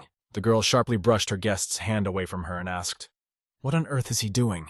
Tsao told the girl that she was so beautiful that he couldn't resist. Xia asked the man, why does he invest in a museum if he has no interest in it? The guest said with a smile that he just spends the money on whatever he wishes. He doesn't need the interest. She told her interlocutor that if he had any knowledge, he would have realized that the artifacts were not worth their money. The girl did not understand why her father had agreed to the investment from Tsao. The man said cheerfully that the girl was living a fairy tale. He explained that she had a quality that no other woman had. The guest angrily told the girl that he would show her what the real world was like. Cao shouted to the interlocutor that he would buy his museum for $600 million. At the same time, Xia Yishuan must marry him. The father got scared. He told his contact that it was too much. The girl angrily told the guest that she would never marry him. The man repeated to himself the sum of 600 million. The father told his daughter that the Yangjiang Museum can no longer operate. They are on the verge of bankruptcy. The man explained that Cao came here to buy the museum. The girl was very amazed when she heard such words. Cao promised her parents that their daughter would have a better life if she married him. The woman replied to her daughter that she was leaving the decision in her hands. The father told his daughter that if they did not sell the museum to the guest, they would go bankrupt. The father told his daughter that it could be that the artifacts would be bought up by dealers and collectors at low prices. Saya felt a sense of hopelessness. The daughter recalled going to the museum with her father as a child. They looked at the exhibits and artifacts and discussed them. Girl looked closely at various antique things and saw in her imagination the craftsmen who made them. She recalled watching collectors' meetings. They discussed their expensive purchases. The girl thought that rich people don't value artifacts. They make money from them. The girl recalled how her friends gave her expensive gifts and offered her a ride in an expensive car. Saya thought that people around her thought that if they had money, they could have everything. I've always believed that the world is full of things that money can't buy. The girl thought fearfully to herself, everything is very fragile in the face of reality. Cao promised the interviewee that he would treat her well after the wedding. He added that if he had a son, he would buy her another museum. I realized she'd have to agree for the sake of everything in the pavilion. Out loud, the girl told her parents that she understood perfectly well. The father told his daughter joyfully that she had grown so much. He offered to sign the contract right away. The worker said that the contract comes into effect when signed by the parties. It cannot be changed. The father said that Mr. Cao is very generous, and the girl would be happy to marry him. The daughter handed the girl a pen and demanded that she hurriedly sign. Mr. Cao was very pleased. He looked at the girl with great desire. Her hand was shaking. She said in a frightened voice that she would sign. The girl hesitated for a brief moment. Tears welled up in her eyes. At that time, the doors opened and the main character walked in. He cheerfully asked who buys the museum here. The main character walked in and cheerfully inquired who was buying the museum. She was very surprised to see her friend. She called his name. Cao wasn't happy to see the guy. He yelled for the guards to get Lin out of here. The manager explained that the main character works as a security guard. He's the only one on duty at the museum at night. The man got really angry. He swung his leg to hit the guy. The protagonist wasted no time. He swung his arm and slapped Cao across the face with all his might. The man did not expect such a strong blow, and he immediately fell to the floor. Cao was very angry. He threatened the guy that he would sue him and he would go to jail. The main character approached the girl with great excitement. She was very excited. Lin put his hand on his girlfriend's face. He really wanted to comfort her. The girl suddenly jerked her hand sharply out of her friend's hand to the side. The parents excitedly asked their daughter if she knew the person in front of her. The girl said that Lin is her classmate. The father told the girl that the boy should study and not drop out of college to become a security guard. Lin at this time was carefully reading the contract. The protagonist without any emotion took calmly and tore the contract to pieces. The people around them were frightened and amazed. They realized that the contract had been destroyed. The man plopped down on the floor fearfully and began picking up bits of paper. The main character told the man in a serious voice that he would pay $1 billion for his museum. Cao said cheerfully that a mere security guard couldn't have that much money. The man told the guy that if he bought the museum, he would eat a portion of shit. The guy replied to the man that he had heard such words before, and the losers ended up eating nothing. Mother asked her daughter if her classmate was rich. She replied excitedly that she didn't know. Cao called his friend Changzi and said there's a guy at the museum who's giving him trouble. He asked for a couple people to be sent here. The man told the guy that if he guaranteed to contribute $1 billion, the first installment should be at least 500 million. Then the protagonist would get the museum and the girl. Father warned that if the protagonist didn't pay, he would stick to the original plan. Cao would then pay 600 million and everything would belong to him. The employee held out a new contract for the protagonist. It changed the name and the amount. The protagonist read the document. It looked like the father wanted the guy to buy his daughter. Cao threatened the protagonist that he couldn't just say he had no money and leave. The man threatened the protagonist that his men would break a couple bones. Lin continued to read the contract. He realized that he would get the girl as some sort of thing. The main character turned around and started reading the poem in the painting. It drew him in. Lin walked over and touched the painting. He said that artifacts have great power. The people around them were very surprised. They looked at the protagonist in silence. The protagonist shouted menacingly that he wanted to change the contract. The employee told the guy in a frightened voice that he couldn't just change the contract. The man replied to the protagonist that he couldn't expect a price reduction. The protagonist menacingly said he would spend $1 billion just to buy the museum. Artifacts are not part of that cost. The people around them were very surprised. They didn't believe what the main character said. Sia listened attentively to her friend. The guy said that the artifacts and paintings were priceless and could not be appraised. They would all still belong to the Sia family. Lin explained that the right to use the museum and artifacts would go to the girl Sia. The contract would be signed in her name. The guy would be the largest shareholder with absolute decision-making power. The protagonist looked at his girlfriend. He told her that if she needed money for the museum, she could give him a call. The protagonist pulled out his card. The terminal reported that the $1 billion payment had been successfully processed. People around here were amazed that the guy could pay the full amount at once. Cao was very amazed. He couldn't imagine how rich the guy was if he could pay $1 billion at once. The girl came up behind him and asked the protagonist, "Why is he doing this?" The protagonist turned around and told the girl that he would buy back all the artifacts that were left in China. He explained that these treasures belonged to the people of China and could not be used for sale by merchants. Cao told the guy angrily that he had just bought a museum in Yanjin. The man said that Lin might attend an auction in Japan next month. The man said that China has not had expensive artifacts for many years. They would all be exhibited in Japan. Each of the artifacts is worth more than $1 billion. Cao offered for the protagonist to buy each of them. Lin turned to the man and said that he would definitely attend that auction. The man ran towards the exit with the secretary. They were in a big hurry. Near the exit, the secretary asked Mr. Cao if they should teach the protagonist a lesson. The man was very embittered. At this time, Mr. Cao received an incoming call. He picked up the phone excitedly. The interlocutor asked the man if he had been able to buy the museum on his behalf. It was supposed to be the first step in a project to collect East Asian artifacts. Cao told Mr. Kamed that a certain guy from China came along and bought the museum. Cao said he had time to bring the guy to the auction next month. By then, the Kamita will have a chance to make the Lin apologize in person. The collector responded to his interlocutor with the words of the Chinese, saying that a true dragon is not afraid of fire. He said that his belongings would not be taken away by others. Cao told Mr. Kameda very cheerfully that he would be at the auction. After signing the contract, Lin became the largest and only shareholder of Yangjiang Museum. The father thanked the guy for saving their family in a difficult situation. The mother suggested that her daughter drink with the Lin. The protagonist turned around and told his interlocutors that he had the night shift and wasn't hungry. The girl liked her friend's answer. Her magnification went up dramatically. The girlfriend caught up with the protagonist. She asked if he was going to Japan next month. Lin confirmed his future trip to her. The girl gave her friend a sly look and said that she would go with him. The next day, the protagonist woke up in his dorm room at home. Lin came to study. He felt tired. Last night he was on duty at the museum, and then Sia talked to him for a very long time. The protagonist remembered with great excitement how his girlfriend had fallen asleep unexpectedly. He thought to himself unhappily that now he would have to sit sleepy in his studies. The female students ran up to the protagonist. Luo asked excitedly to her friend, "Didn't he sleep last night?" A worried Ishian also stood nearby. The students looked at the main character with interest. They were eating watermelon at the time. Luo hugged her friend and said he could go to her place and rest instead of uni, and angrily told her friend that the class was very important. She added that she would be sitting next to the main character at the lecture.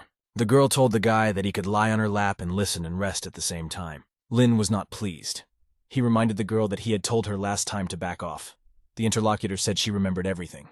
Isini told her friend in an agitated voice that there was nothing she could do since she was in love with him, and she didn't care how rich the guy was now. The student handed the protagonist a paper figure. She said they could start over. The girl told the guy that she would cherish him and make up for all her past mistakes. Lin looked at the figurine in her girlfriend's hands with excitement. The students around got very excited. One of them shouted that Isieni had just made a direct confession. A student remembered that a guy once made her cranes, but she threw them all away. She decided that her crane would definitely touch the protagonist. At this time, her degree of infatuation skyrocketed. Lin looked at his girlfriend with interest. He couldn't understand how on earth she could talk about loving him with a great level of infatuation. The main character turned around and started to leave. He thought to himself that he was not the kind of girl who would be impressed by other people's kindness towards her. The guy knew that the student was clinging to him now, because she was very lonely. The teacher came in. He told the students to take their seats. Ichien and Luo looked at each other angrily. After class, the students went out into the hallway and chatted amongst themselves. Luo ran up to the main character and told him that she had quiet at her house and he could sleep there no problem. I reminded my girlfriend that the main character wasn't her boyfriend. She explained that it's not nice to bring someone over to your place to hang out. Luo explained to her girlfriend that she has an unusual relationship with Lin. That's why she's inviting him over. The guy's single and doesn't have a girlfriend. Aisini told the girl that the main character even helped her the other day. Luo explained that the guy is so generous that he can come to the aid of anyone in need. The protagonist was standing and his girlfriends were chatting animatedly next to him. The students were looking at them animatedly. Lin was not happy. He didn't want to be seen around girls who were fighting. At that time, there was the noise of a racing car. It was a chai-chai that drove up to the students. A car speeds past the students. They barely bounce out of the way. The main character crashed into a car. His head was resting on his girlfriend's legs. The driver asked his friend if he had hurt himself. The main character wanted to get up from his seat. The girl told him he could still lie down for a while. Lin smiled and cheerfully told the girl that she was just in time. T said cheerfully to her friend that it's all a thank you for his donations. She added that the guy could leave another signature on her leg, and she wasn't happy. She could not understand how some girl had stolen a tench in front of everyone. The students were amazed. One said that there was a $30 million Ferrari in front of them. Another guy said that he was jealous of the main character. He got involved with a rich girl. When the female students found out that the main character was rich, they started hitting on him to get money from him. Luo said with surprise to her friend that she used to ignore the protagonist. And now she can't get him. She doesn't stand a chance anymore. Aisani told the interviewer that the girl who had just stolen the linea was much richer than they were. Luo said slyly to her girlfriend that she had made a lot of progress compared to the rest of the sluts. She asked her friend what she was talking about. Ichin angrily asked her friend, what tricks did she use and how far did she get with the Lin? Luo replied slyly to her interlocutor that she wouldn't tell her anything. Luo turned around and walked off to the side with a merry laugh. Icy angrily thought her friend was bluffing. She didn't believe her. Aisini pictured the guy surrounded by a few girlfriends. She thought to herself, she didn't know how long Lin could last under such a siege. The student decided to herself that she could no longer act so indecisive. Aisini thought to herself that the protagonist would belong to her. She knows exactly what he likes. Her degree of fascination increased and reached 90%. The first level of attack was passed. The protagonist spent 800,000 yuan on his girlfriend. He received 80,000 yuan in his account. The protagonist was surprised to realize that his girlfriend was leveling up on her own. The Lin has been rewarded. It has increased all of its characteristics by 1 level. The system has offered its master new bonus skills. The main character chose a skill called swimming skill. His brain was filled with new knowledge about swimming. His chest, back, and arm muscles were strengthened, while the stranger was carefully watching the protagonist's car. The guy was standing by the window holding binoculars. He was looking down. A secretary came up from behind and told the president they were ready for the meeting. The participants of the meeting were sitting around the table. The president said that the main characters of the event were Lin and his 2 girlfriends. This time, a girl who appeared out of nowhere saved the main character. The president was very angry. He didn't like having a protagonist in his way. The guy told the meeting participants that Yangtze University is famous for its excellent learning atmosphere. Only one student along with the girls made a mess on his campus. Now Lin's girlfriend started racing near the university at high speed. The president asked Chu if these guys were students in his literature department. The interlocutor gave the name of the main character and his girlfriend. The manager told his subordinate that he was a serious and responsible person. He had great expectations for him. The guy bowed to the president and praised him. He explained that he would take action to punish the Lin. The president said that if the Linas admit their mistakes and promise not to break the rules again, their goal will be achieved. The next day after lunch, the main character was by the pool. A friend told the guy unhappily that he was forced to clean the pool for the entire semester. Lin said with a smile to a friend that his girlfriend was speeding on campus, so it's all fair game. The main character told the student that the punishment was not so bad. He saw many girls from the swimming faculty in swimsuits nearby. The girlfriend said cheerfully to Xiao Yu girl that she had a good figure. The girl replied not to be touched. A student told her friend to look at Yang Li. This guy is looking at her intently. She asked Xiao Yu what kind of guy she would like. Xiao Yu said she wants a guy who can swim faster than her. The girlfriend was surprised to tell the girl that she's a national swimming athlete. No one can beat her at uni. The female students saw the main character nearby. One of them said that Lin is very popular, and there are tons of female students who are clinging to him. Xiao Yu sailed off to the side. She thought that the main character was just another boring guy. Suddenly the girl felt a very strong pain in her foot. She remembered that she had been warming up well. The girlfriends watched the girl in the pool with interest. They thought she was diving deep again. The student's leg cramped up very badly. She fearfully decided to herself that she was going to drown. Lin looked anxiously into the pool. He realized that the girl in the water was in danger. The main character decided to help the student. He threw himself into the water. The Lin was sailing through the water at high speed. He rushed to the girl to help. The protagonist swam up behind the student and grabbed her arms to pull her with him. The girl resisted and yelled at the guy not to touch her. The Lin told her to shut up and breathe deeply. The main character told the athlete not to move. He promised her that he would pull her to shore. Xiao Yu was surprised that the guy was swimming so fast, even though he was holding her with one hand. Xiao Yu frightenedly thought to herself that she had never been this close to a guy before. A student climbed out of the pool. She was coughing up water. The main character was sitting next to her. Lin told the girl to be more careful next time. He himself got very wet. Girlfriend asked Xiao Yu if she was okay. The student told the girl that she gave them a big scare. The students were discussing the protagonist. One of them said that he swims very fast. Someone filmed the tench on video and decided to publish it on the internet. The girlfriend slyly told the girl that the main character saved her life. He's a fast swimmer and he's good for her. Xiao Yu looked anxiously in front of her, girlfriend wondering why her face was so red. The girlfriend thought for a moment and decided that Xiao Yu might have a very strong crush on the main character. The news about Lin's feat went viral on the internet. Users wrote enthusiastic comments. The president was very angry when he read the news. He was annoyed with the main character. The president thought very angrily to himself that he was going to destroy the tench. A few days later, there was a student ball. All the guests came dressed up with their partners. The guests noticed that the girls, Luo and Icheni, came in gorgeous outfits. Not long ago, they were rivals, but at the banquet, they looked close. Luo told her girlfriend that she looks very pretty, but the protagonist doesn't pay attention to her. The student thanked her girlfriend for the compliment. She said that she would enjoy this evening to the fullest. After this evening, everything should change. Luo looked at her friend with great excitement. She realized she was up to something. Luo stepped aside. She decided to cut a steak for the main character. She decided that she would definitely dance with him tonight. Eichel watched her girlfriend with great attention, and she realized that her girlfriend wanted to control guys with tricks. But in reality, men follow their instincts. Xiao Yu showed up at the party.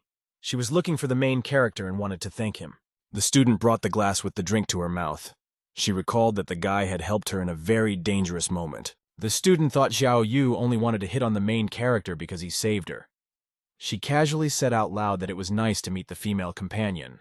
The student asked the girl who she was, and she told strictly that she was the main character's girlfriend. Xiao Yu was very worried. The student told her that her boyfriend is always helpful and kind, so he often helps people. And she had a lot of fun telling me that her boyfriend chased her for 3 years. Now they're happy together. The student told her interlocutor that she didn't have to thank the protagonist, and told strictly that she had a date with her boyfriend tonight, and he was going to be busy. She looked angrily at her interlocutor and asked if she understood her. Xiao Yu ran towards the exit. She shouted to the student that she understood her. Iceni thought joyfully that the rivals had no chance against her. At this time, the girl's degree of fascination increased dramatically. Lin sat there and couldn't understand why the girl's degree of infatuation had increased. The guy approached the protagonist and asked why he still wasn't ready for the ball. Lin replied that he was supposed to be cleaning right now. Because of the student council, their class has to do such stupid things. The friend told the protagonist calmly that he might have offended someone.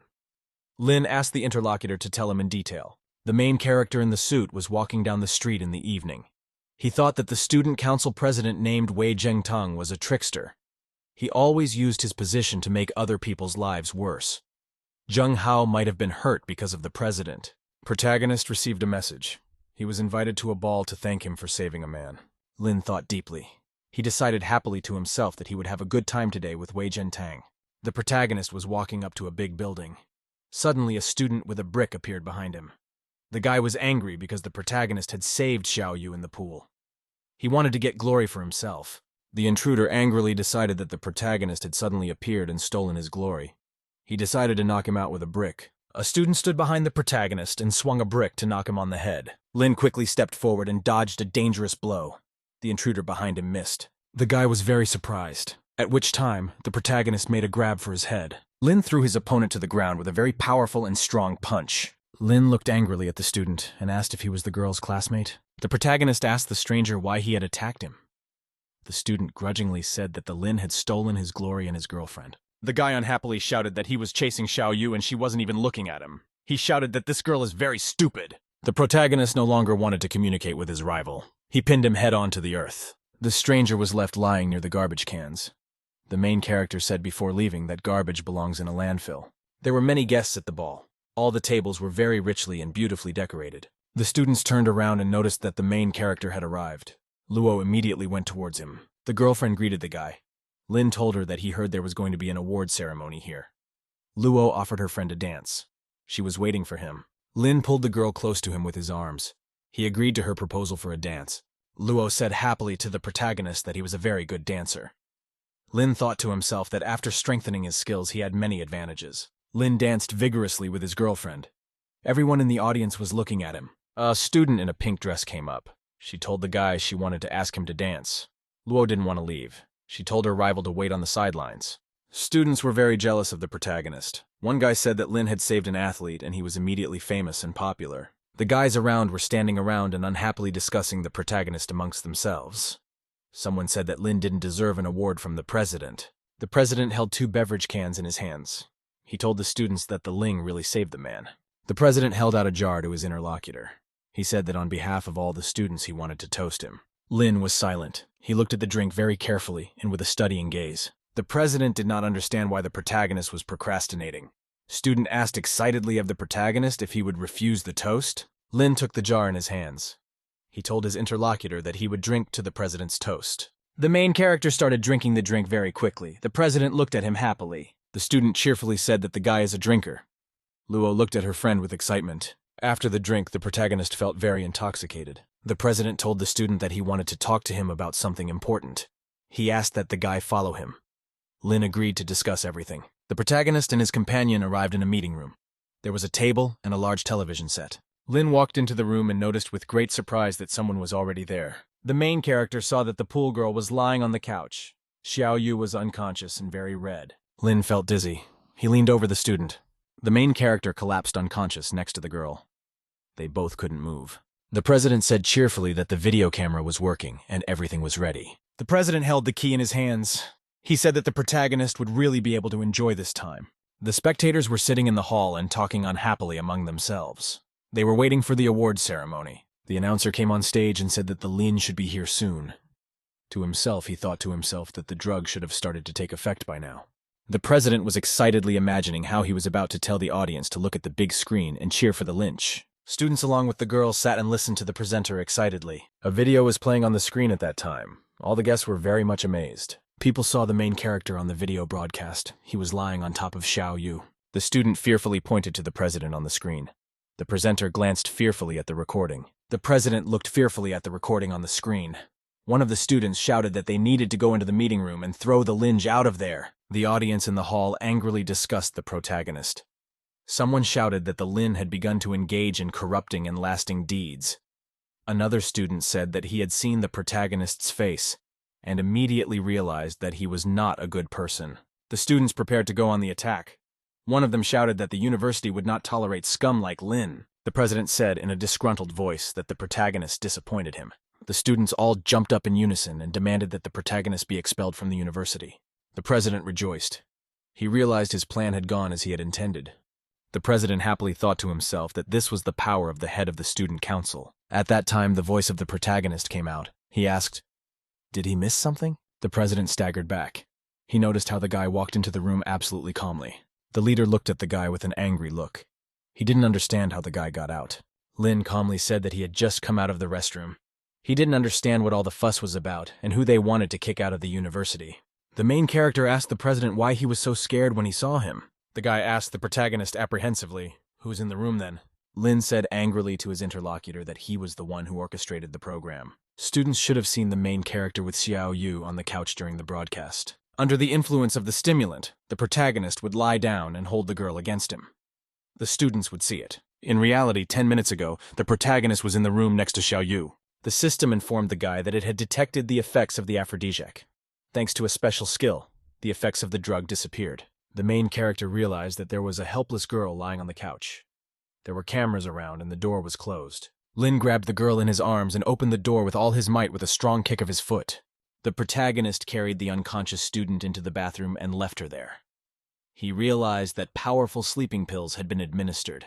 One of the friends was helping the main character. He was making noise and repeating his name very loudly. The student lay unconscious on the couch. The protagonist said that the president had spent a lot of effort to organize the magnificent performance. He could not let his elaborate plans go to waste. There were even plastic models and even wigs in the locker room. They looked exactly like a student with a girlfriend. The main character said cheerfully that the show was starting. Everything was ready. Lin said the guy in the video is crazy for doing that to a mannequin. The president shouted fearfully that such a thing is impossible. The leader angrily shouted that he himself had seen the main character fall to Xiao Yu. The protagonist looked at the student and demanded that he tell everyone the truth. The people around were frightened. They looked at the president in silence and with great interest. The main character demanded that the leader tell everyone how he saw him with Xiao Yu. Lin glanced angrily at his interlocutor and asked why he was at a loss for words. At that time, a Sun faculty member ran in. He angrily asked the students what was going on. One of the guys said that he was the most senior and strictest faculty member of their university. Sun pointed his finger at the protagonist and said that he wasn't even a student activist. At the same time, Lin openly questioned the student council president. The protagonist recalled that Wei himself had just said in front of everyone that he had seen the Lin fall on Xiao Yu. The man told the guy that the president works continuously. He is dedicated to the cause and even organizes award ceremonies. The teacher said that the protagonist embarrassed the president with his antics. He said that the linemen should be disciplined. The students stood in the auditorium and glanced angrily among themselves. One guy angrily shouted that the protagonist should be expelled from the university right now. Another student said that Wei was unworthy of the president's favor. All the students simultaneously started chanting for Lin to be expelled as soon as possible. People were screaming for the main character to be expelled, Luo said in a scared voice that the president framed Lin. Wei told the protagonist menacingly that he had bribed the instructor. He also bribed the students in the hall and the student council. The president pointed his hand at the protagonist and told him to get caught. Students ran up from the side and started grabbing the protagonist with all their might. The president angrily shouted that if the protagonist resisted, he would have an excuse to beat him up. The protagonist reached out calmly and grabbed Wei's face with the palm of his hand. Lin held Wei's hand. He calmly told the president that there was no hurry. The main event was about to begin. The teacher shouted angrily to the guards to hurry up and detain the protagonist. The guards ran up to the student and prepared to beat him with batons. At which time someone came in from the side and yelled for everyone to stop. The people around them were very startled. They noticed that the rector, accompanied by students, had walked in. Sun asked the rector apprehensively, wondering what the rector was doing here. The old man grudgingly said that if he had come a little later, things would have gotten out of hand. Sun excitedly complained to the rector about the protagonist. He explained that Lin had ruined the university's reputation and they had decided to expel him. The professor added that Lin was a negative influence and should be sent to detention. The rector was very angry. He swung his cane to hit the man. The old man hit the lecturer on the head with a stick and said that people like him were tarnishing the reputation of the university. A student ran up from the side. He told the rector that Lin was in reality the main culprit. The guy tapped the student with his foot and yelled that his words were inappropriate. A faculty member dropped to his knees. He said the president is the son of the Wei family. The university received large donations from the student's father for the construction. The rector swung around and hit the teacher with his stick. He shouted for him to shut up. Feng looked angrily at the beaten teacher and said that he looked much better now. Sun couldn't understand how Feng could be familiar with the protagonist. The chancellor said that Principal Sun Wei's bribery of Zhentang had seriously damaged the university's reputation. The student council unanimously decided to dismiss both of them. The old man turned to the side and told the protagonist that it was good that they had such an outstanding student at the university. The president and faculty member were stunned and frightened. They realized they had been fired. The students stood astonished. They couldn't believe that the president and teacher's son turned out to be bad. The guy didn't understand what was going on here. The main character turned on the video. He told the audience to look at the screen and understand everything. The girl unsuspectingly drank a drink with sleeping pills. Wei said cheerfully on the tape that when Lin was expelled, no one would be able to figure out who was really behind the case. The president said cheerfully that no one at the university would ever think he was guilty of anything. The students were surprised. They couldn't believe that their president had turned out to be a fraud. The students were angry. They shouted angrily and threw garbage at the president. Someone shouted that Wei should be beaten and put in jail. The president was very scared. He realized he lost everything because of the protagonist. Suddenly, Wei snatched a large knife and lunged at the guy. He shouted that he would take him with him. The protagonist snatched the knife from the president's hands with a quick and deft movement and tripped him up. Lin said in a joyful voice that it was time for the president to come down from the stage. Wei, after a powerful blow from the main character, collapsed and lay on the floor. Students gathered around him. People rushed at the president and started beating him from all sides and tearing his clothes. Wei was lying beaten on the floor. A student said that Wei was no longer worthy of being president. Another guy shouted that the president should be sent to jail for slipping a girl sleeping pills. Student walked up to the stage and told the principal that they needed to elect a new president soon. The rector told the protagonist that he stood up for justice and helped remove bad people. He offered the guy to become president of the student council. The people got very excited. They realized that Lin could become president on the recommendation of the principal. The protagonist hugged the students beside him. He said that if Zheng Hao hadn't informed him and Mr. Feng about the conspiracy, the consequences would have been disastrous. Lin told the students that a friend of his named Zheng Hao could be perfect for the position of council president. The students were very excited. They looked joyfully at the main character. The girl shouted that Lin is a real man. Aisini was standing nearby. She said happily that Lin was worthy of being her boyfriend. Zheng shouted happily from the stage that the party was on. Lin decided to leave and see how Xiaoyu's girlfriend was feeling now. Xiaoyu was still in the toilet stall. She was still unconscious. The main character walked up to the girl and looked at her intently. He realized that the sleeping pills were strong. At the same time, someone sprayed some kind of drug into the stall from above. The main character felt sick. He started to feel dizzy. Aitsini came in with a vial in her hands. She laughed happily. The student along with the protagonist were unconscious. Aitsini grabbed the protagonist from behind by his clothes to put him down. A student ripped her long dress off. It was really bothering her. The girl looked at the protagonist with great desire and said that he belonged to her, and pressed herself against the guy. She was feeling very horny. Yicheng grabbed the unconscious Zhao Yu by the head. She shouted at her to open her eyes and look carefully in front of her. She angrily added that the Lin would now belong to her. The student joyfully whispered to the protagonist that she couldn't live without him now. Lin suddenly jumped to his feet and picked his girlfriend up in his arms. The protagonist unconsciously turned the girl around with her back to him. She was very surprised. The student felt the protagonist grab her from behind. She figured he wasn't awake yet, and thought the guy was driven by animal instinct now. He still had his eyes closed. The student felt a strong arousal. Lin was behind her at this time. The protagonist and the student were making love in a toilet stall. The guy came to his senses abruptly. He opened his eyes and looked in front of him. The protagonist looked in front of him with interest. He saw an Ichieni lying on the floor. Lin looked at the student. Next to her was a vial of arousal agent. The protagonist grudgingly realized that the girl was able to take advantage of his weakness. He still had his passive skill regenerating. Lin threw the unconscious student into Xiaoyu's lap. He yelled to her that he would teach her a lesson. The protagonist said that if it wasn't for Yichen's unconsciousness, he would have punished her. The guy's cell phone rang in his pocket. He got ready to pick it up. The interlocutor told the protagonist over the phone that Fen was bragging about doing something for him in a group of princely millions. This also involved Yenbu. The main character noticed messages and pictures of Feng with him on his phone. The student bragged to everyone that he had a close relationship with the rich man. A student reminded the protagonist about a party on a private yacht. The meeting will be tomorrow night on the river. There will be a special program. Lin told the interlocutor that he would come. He has been in a bad mood lately, and so he can have fun on the yacht. The guy replied that he was very happy to Mr. Rich. The students were celebrating joyfully. They were drinking and banging cans amongst themselves. The guy said that the drinks at the party were not good. You can go out and buy some beer. Zheng suggested a drink to the fact that he became the president of the student council today. A student shaking his hand said he needed to go to the bathroom. His friends decided to help him. Lin looked at his drunken friends. He decided that after strengthening his skills, it wouldn't be so easy for him to get intoxicated. The main character noticed a group of students standing around a girl and harassing her. She demanded that they leave. The student looked at the girl and said that she had white skin. The student replied that it was okay to look at her, but not to touch her. The boy grabbed the girl's arm sharply and yanked her impatiently toward him. The stranger told the students that they would not succeed. They were committing a crime.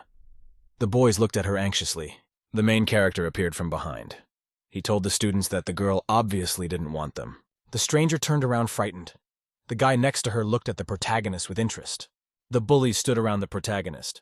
One of them angrily asked the guy, "Did he really decide to protect the girl alone?" Lin told the student to get out.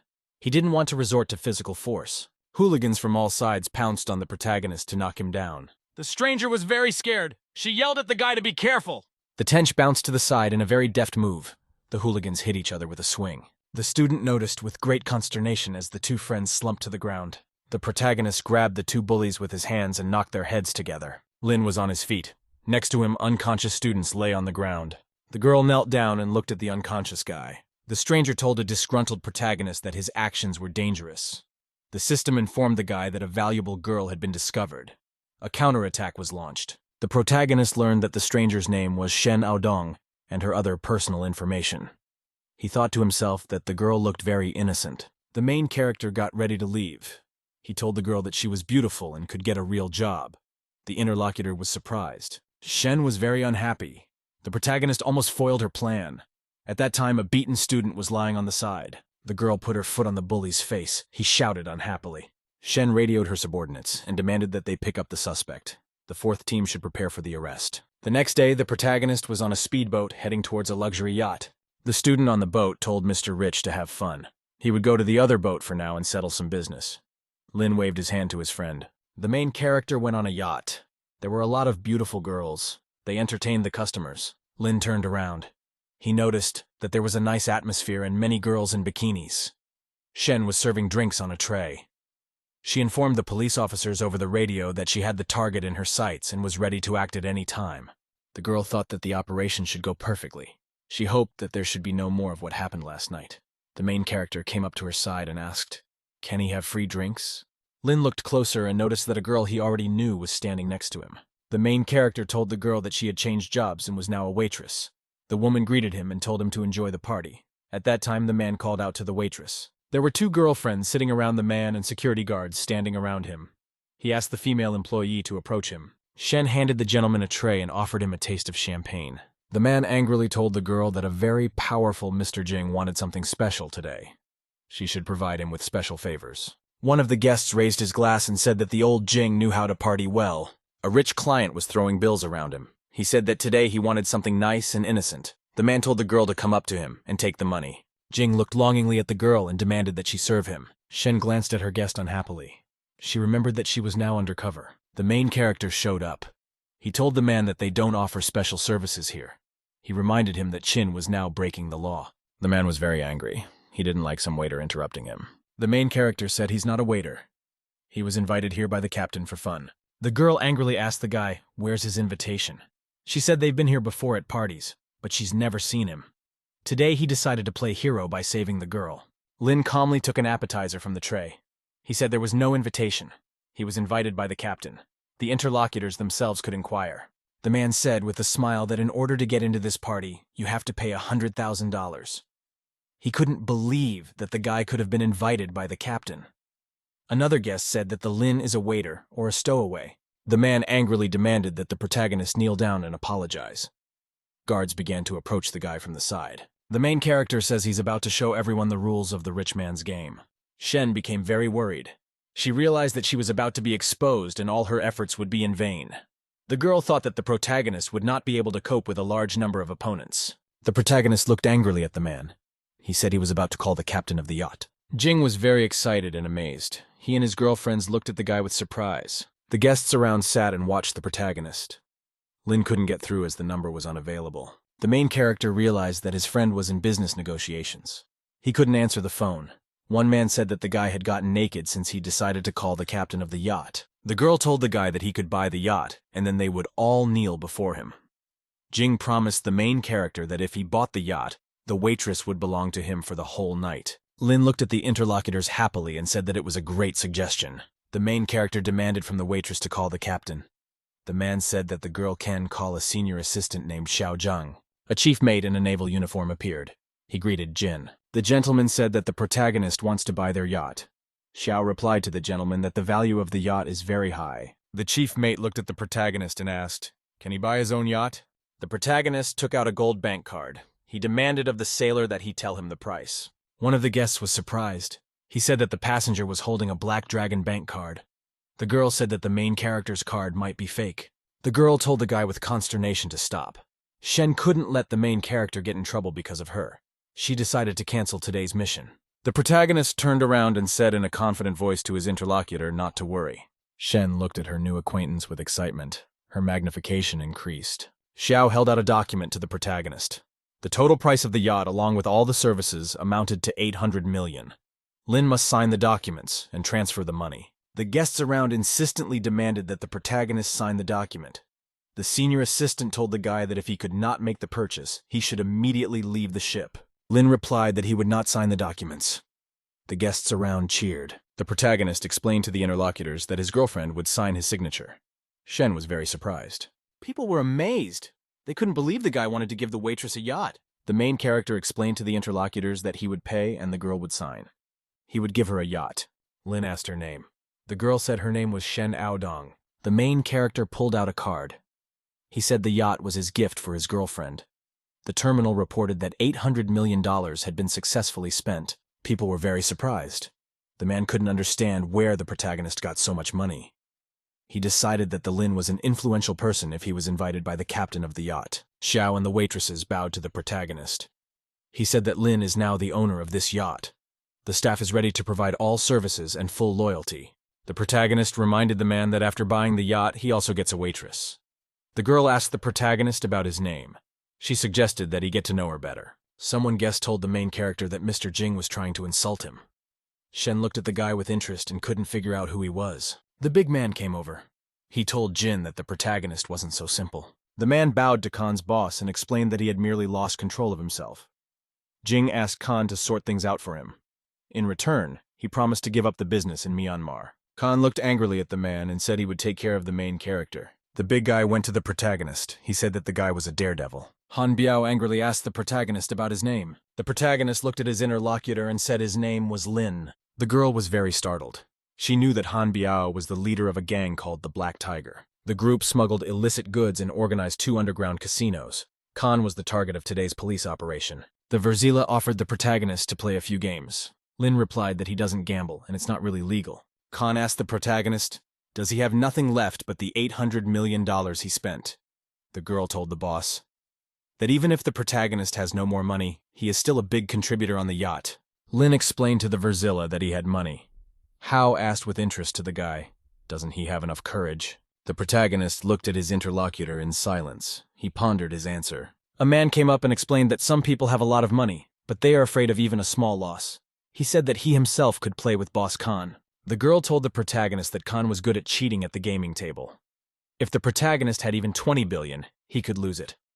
Lin rejoiced when he heard about the 20 billion. Lin turned around and said cheerfully to the girl that this was just what he needed. The protagonist shouted to Han that he agreed to have some fun with him. Shen was very surprised after saying that. Lin told his girlfriend she could play for him. He'd pay for all her losses. Shen could keep the winnings. The protagonist happily thought to himself that if the girlfriend loses 20 billion, he will get 2 billion. It is more profitable than sending gifts to streamers. Shen shouted to the guy, frightened that any game is doomed to lose. The participants of the game sat down at the table. Khan offered his rival to play blackjack. The protagonist agreed. Shen realized to herself excitedly that she needed to help the protagonist in the game to avoid revealing her identity. Someone from the guests said that the money would still end up in Boss Khan's pocket. The host told the players that she was starting to deal cards. Lin and his opponent were very attentive. Khan, with a sly smile, suggested to his rival that he raise the bet. The main character threw a bunch of chips on the table and yelled that he was betting more. Shen got very excited. The hostess revealed the cards. She said that the Khan had won. Lin was completely calm. The big man slipped the chips to him. He told the protagonist that he was sure to win next time. Lin said cheerfully that he was betting $200 million. For the next game, he was willing to bet $2 billion. The guy asked the host to trade chips for $20 billion. The guests were amazed. They couldn't believe that the main character had so much money. Khan shouted with a smile to his rival that he had great courage. The man thought that after winning $2 billion, his illegal businesses would recover. The main character kept betting big. The anchorwoman reported that Boss Khan won. The protagonist bet $1 billion worth of chips and lost it immediately. Khan asked his interlocutor if Tot still wanted to continue the game. Lin wanted to continue. At this time, the girl grabbed him and pulled him along. The guests watched with interest as the waitress dragged the guy away with her. One man said the guy wouldn't gamble anymore. Shen was standing next to the guy near the wall. She told him angrily that money shouldn't be spent that way. The girl excitedly asked the protagonist, did he really think that doubling the bet would help to regain what was previously lost? At this time, her degree of increase decreased. Lin thought happily to himself that he was being pinned against the wall by a beautiful girl. The guy told his girlfriend that he wouldn't blame her if she lost. The girl told her interlocutor that he couldn't win the game. To herself, she grudgingly decided that she had almost been exposed. The main character asked cheerfully, does Khan change cards during the game like in the movies?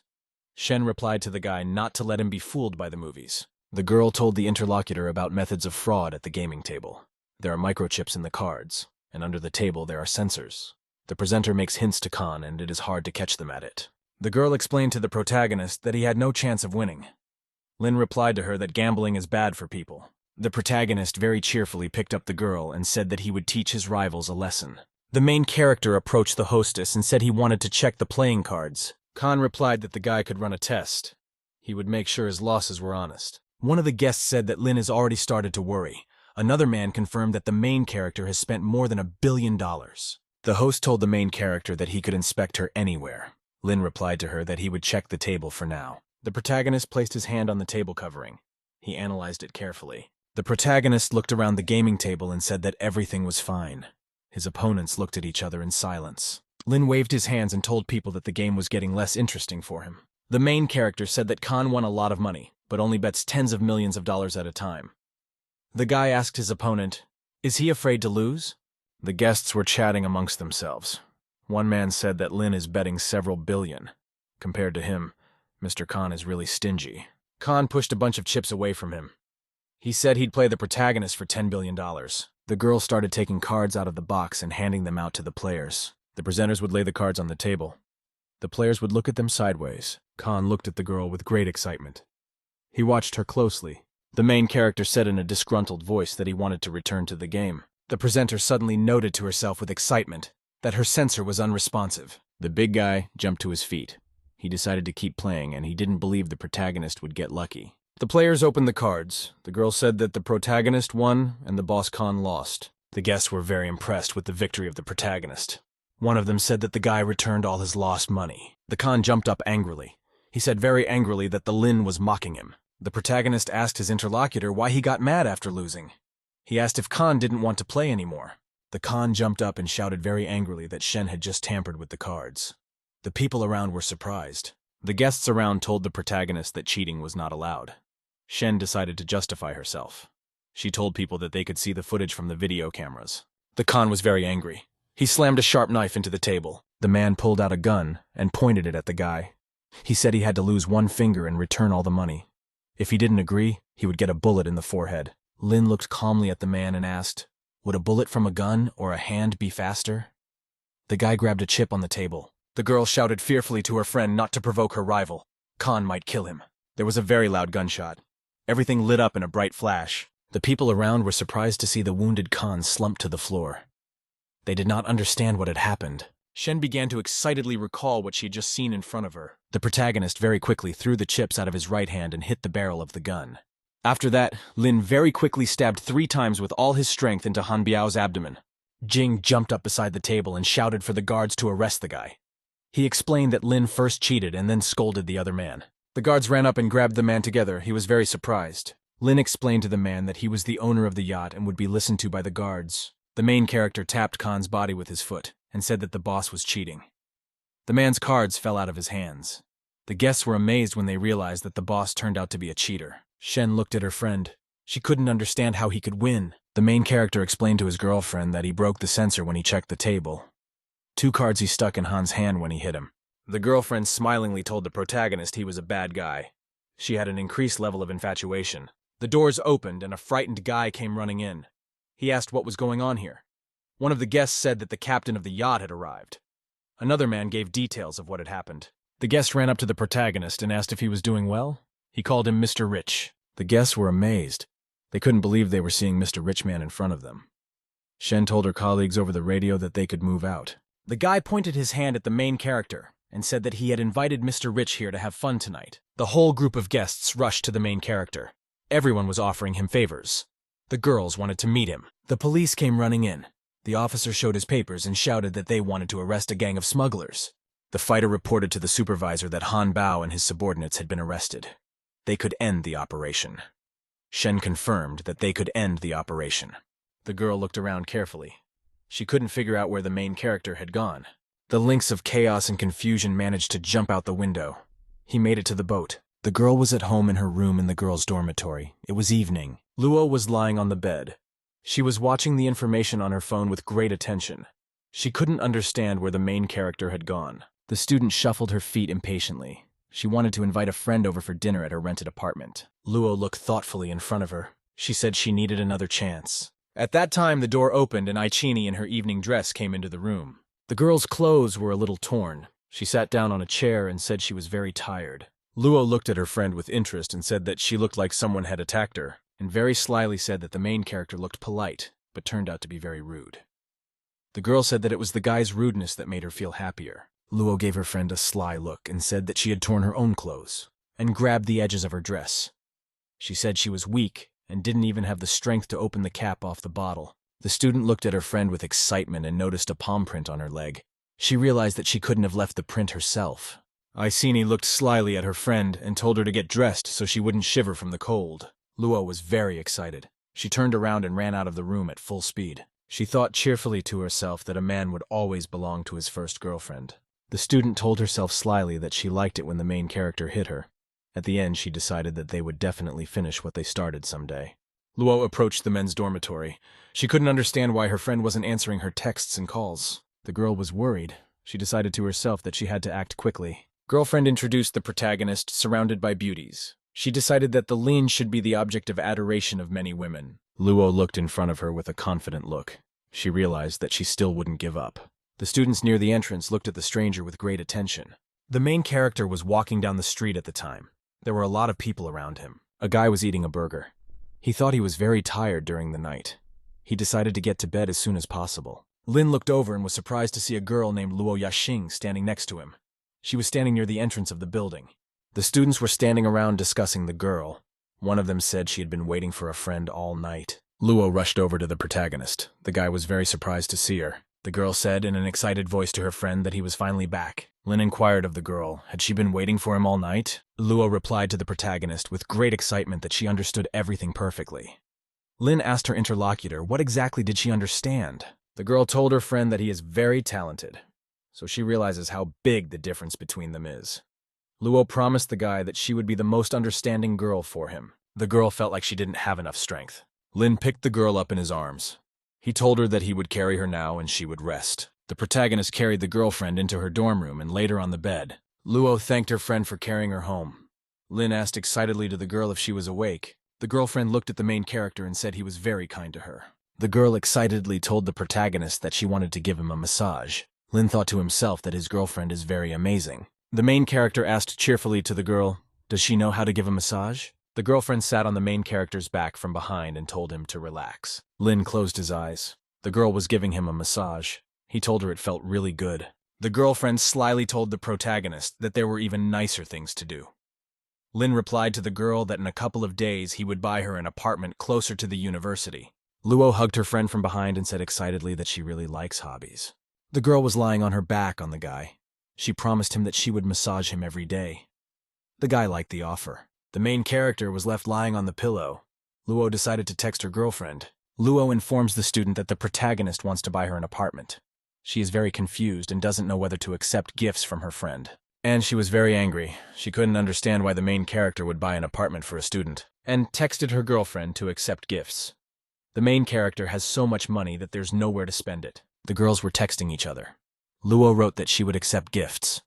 Isieni replied that money was a piece of paper that meant nothing to her. The student thought that she would send her friend a picture of her new apartment. The main character woke up in his room. It was noon outside. Lin stepped out of the shower. He said he enjoyed the massage in the morning and a good night's sleep at night. The guy picked up his phone. He noticed he had a lot of messages. The girlfriends wrote to the protagonist and offered to meet him. The guy also saw a message from the streamer's acquaintances. Lin remembered to himself that he used to send messages to girls and they didn't reply to him. Now it was the other way around. The main character realized that he didn't even have time to communicate with a large number of girlfriends anymore. A car salesman wrote to the protagonist that the new car he had ordered had arrived. Lin prepared to write a reply to the salesman. He thought he hadn't saved enough money yet. Lin decided to himself that he would go and see how beautiful his new car was. The main character arrived at a car show. He decided to look at the new cars. Lin walked around and looked around carefully. There were expensive cars everywhere. There were many guests. Workers showed people the cars and told them everything in detail. Lin said happily to himself that there were cool cars all around him. The guy remembered that this was his first trip to a car dealership. The photographers around were taking pictures of cars and girls. The protagonist took a closer look and noticed that there were many foreigners around him. The girl said that Steven's boss was here. There were several other men standing next to her. Boss Steven came in accompanied by a guy named Shu Kun and a girl named Che Mong Yun. Stephen was chatting with the female workers. Shu offered his girlfriend water and food. She refused. The staff offered the guests a drink. The man refused the water. The protagonist said he was thirsty. Lin held a glass in his hands. He told himself cheerfully that the car dealership had food and drink. The guy looked to the side and noticed that the girls next to him were offering free ice cream. The lynx came over and asked the women workers to give him ice cream. The employee smiled and replied to the customer that they were out of ice cream. The protagonist turned around and prepared to leave. A guest walked up to the counter and asked the employees for ice cream for himself. A female employee handed the customer a carton of ice cream. They were very friendly. A few girls came up. One of them asked for ice cream for herself. The saleswoman refused. The disgruntled customer stepped aside. The saleswoman looked at her angrily. The protagonist returned to the counter. He was very dissatisfied with the service. Lin explained to the vendors that they offered ice cream only for foreigners. There were no treats left for him and the other two girls. The customers were not happy. They looked to the side and noticed that foreigners had been sold ice cream. Employees smiled at the customer and told him that ice cream was only available for special guests. Main character asked the girls grudgingly if they considered foreigners to be special guests. The employee gave him an angry look. The main character demanded that the girls give them ice cream. The workers replied that they didn't have any more. Stephen asked the guy who was making noise in his showroom. Chu replied that they were being disturbed by a couple of rowdy Chinese and he would take care of it. Chu waved the girl's hand and told her not to worry about her brother's business. Che grudgingly thought to herself that she wouldn't want any contact with Shu at all. A guy walked up to the counter and asked, "What's going on there?" The guy complained to his interlocutor that the workers only give ice cream to foreigners. Shu explained to the guy that foreigners are all rich. The manager said the main character always came just to eat and drink. Now he's causing trouble. Lin explained that he had arrived at the car dealership to pick up his car. The people around him laughed. Shu asked his interlocutor, did he really want to buy a car for 60,000 yuan? He explained that they do not sell cars cheaper than 1 million. People started to gather around. They did not understand what all the commotion was about. Someone said that they could kick the tench out, as he had only come here for food and drink. The manager told the customer that his insolence has no limits. Lin pulled out a card. He got it this morning from Chitsun. The customers around were surprised. They saw a VIP card in the customer's hands. To get it, you have to spend more than $10 million at the exhibition and have assets of at least $1 billion. The protagonist demanded of his interlocutor that they calm down and listen to him. The female workers bowed fearfully to the guy and asked for forgiveness. The Lin answered them that they were not forgiven. The main character said that the female employees should apologize to all the Chinese at the show. The customer said the ice cream turned out to be just a trifle. They are worried about the car dealership employees respecting their country and not judging people by race. People around me cheered and clapped. One customer said the girl was gorgeous. Shu was angry. He looked at the protagonist very unhappily. She suddenly sideways ran up to the protagonist and wrapped her arms around him. The guy asked the girl who she was. The stranger said he was an important guest and would be participating in the ribbon cutting. The girl told the guest her name. She was Mr. Che's sister. From her brother, she had heard a lot about the main character and had always admired him. Shu was very surprised. He realized that the main character just came to the exhibition and took his girlfriend. She looked at the manager and said that the workers behind the counter belonged to his company. She demanded that the guy solve the problem. Shu realized that everything had to be done to keep their sales from dropping. Shu pointed his fingers angrily at the workers and said they should be fired. The girls tried to justify themselves. She suggested that the protagonist ask the guards to beat up the employees. The salesgirl heard all this and got worried. The girls bowed to the protagonist and his new girlfriend. Che told her companions to hurry up and leave. The workers ran at full speed toward the exit. People looked at them with excited interest. One guest said it was the first time he'd ever seen Mrs. Che treat a man like that. Shu was very annoyed. The protagonist had humiliated him, and now he wanted to steal his girlfriend. The guests learned that the main character was very rich. They admired him and circled around him. Shu bowed to Stephen and said that a mysterious rich man who has been making a lot of noise lately has come to see them. The guest is very wealthy and arrogant. The guy pointed to the man's side and said he wanted to influence their sales. Stephen said he would take care of Lena. Man walked up behind the guy and asked if he was Mr. Rich. Stephen took a stern look at the protagonist and said that he was throwing money around. He added that there was some sort of catch. The man reported that he sensed a fraudulent Ponzi scheme. The protagonist asked the man what kind of Ponzi scheme Toth had just told him about. He said that the Ponzi scheme was invented by a foreign fraudster. With it, gullible clients invest money. Lin asked with interest from the interlocutor, did they really foreigners come up with such a thing? Stephen told me that scammers attract attention to themselves. They spread money around. The goal is to swindle as many rich people as possible and get investments. The guests around looked suspiciously at the lad. One of them said that Mr. Rich might be a liar. She demanded that the man provide proof that the main character was a cheater. Stephen asked the girl if she had proof that the guy wasn't a liar. Lin yawned and told the man that he would be leaving to get something strong to refresh himself. The man pointed his finger at the astonished girls and said that the protagonist had hired them. Stephen threatened the girl that he would call security if she didn't tell him the truth. At this time, the guy turned to the man. The protagonist told the interviewer that he was willing to argue with him. Chi said angrily that Stephen failed the protagonist and went to bully the girls. Stephen tells the main character that he must prove he has more money. If Lin loses, he will be declared a liar in the town. The guests watched the whole affair with interest. One fellow said there was no way a fake rich man could be richer than Mr. Stephen. Lin looked at the man and said that if he lost, he should put up a notice in the city that he was a leech on the body of the Chinese people. The man looked angrily at his rival. He answered him nothing. Stephen told a random passerby that he would give him a free luxury car worth $10 million. The stranger thanked the benefactor. Stephen glared angrily at the protagonist and asked if Tot was still willing to fight him. The girl shouted to the man that he owned the company and all the cars belonged to him. The man explained to the interlocutors that all the cars were purchased with his money. Can anyone really think that he has no money to buy? Lin stroked his girlfriend Mangyun's head and said it was okay. The protagonist said he liked the $20 million car stand. He gave the first girls one car each to support them after the accusations. The guy paid for the purchase to the tune of $60 million. The guests were very surprised. The guy made the entire payment without delay. Someone said that you can't question Mr. Rich's assets. The girls bowed and thanked the main character. Lin replied that it was all a competition and you can't lose to a foreigner. Che happily told the guy that she always knew he was amazing. The man continued to hand out expensive cars to passersby around him. The protagonist watched his opponent's actions with interest. He asked Stephen, "Is he already exhausted?" Shu approached the man and said they had run out of cars more expensive than $10 million. Stephen couldn't understand how his rival always buys a car several times more expensive with full payment. The protagonist asked his rival why he stopped and did the man run out of money. Stephen approached a very expensive car. He told the protagonist that he really had a lot of money that he had gotten by deception. Stephen wanted to give an expensive Lamborghini for $40 million. It can't be bought with any money. The protagonist took a close look at the Lamborghini. After that, he decided to step aside. The protagonist headed out. The man told the guy that if he couldn't get a car of the same class, he lost. The people around were watching with excitement. One of the guests said that there was no point in competing here. The main character showed the people at the show a limited edition race car. The girl saw the Rolls-Royce concept cars in front of her.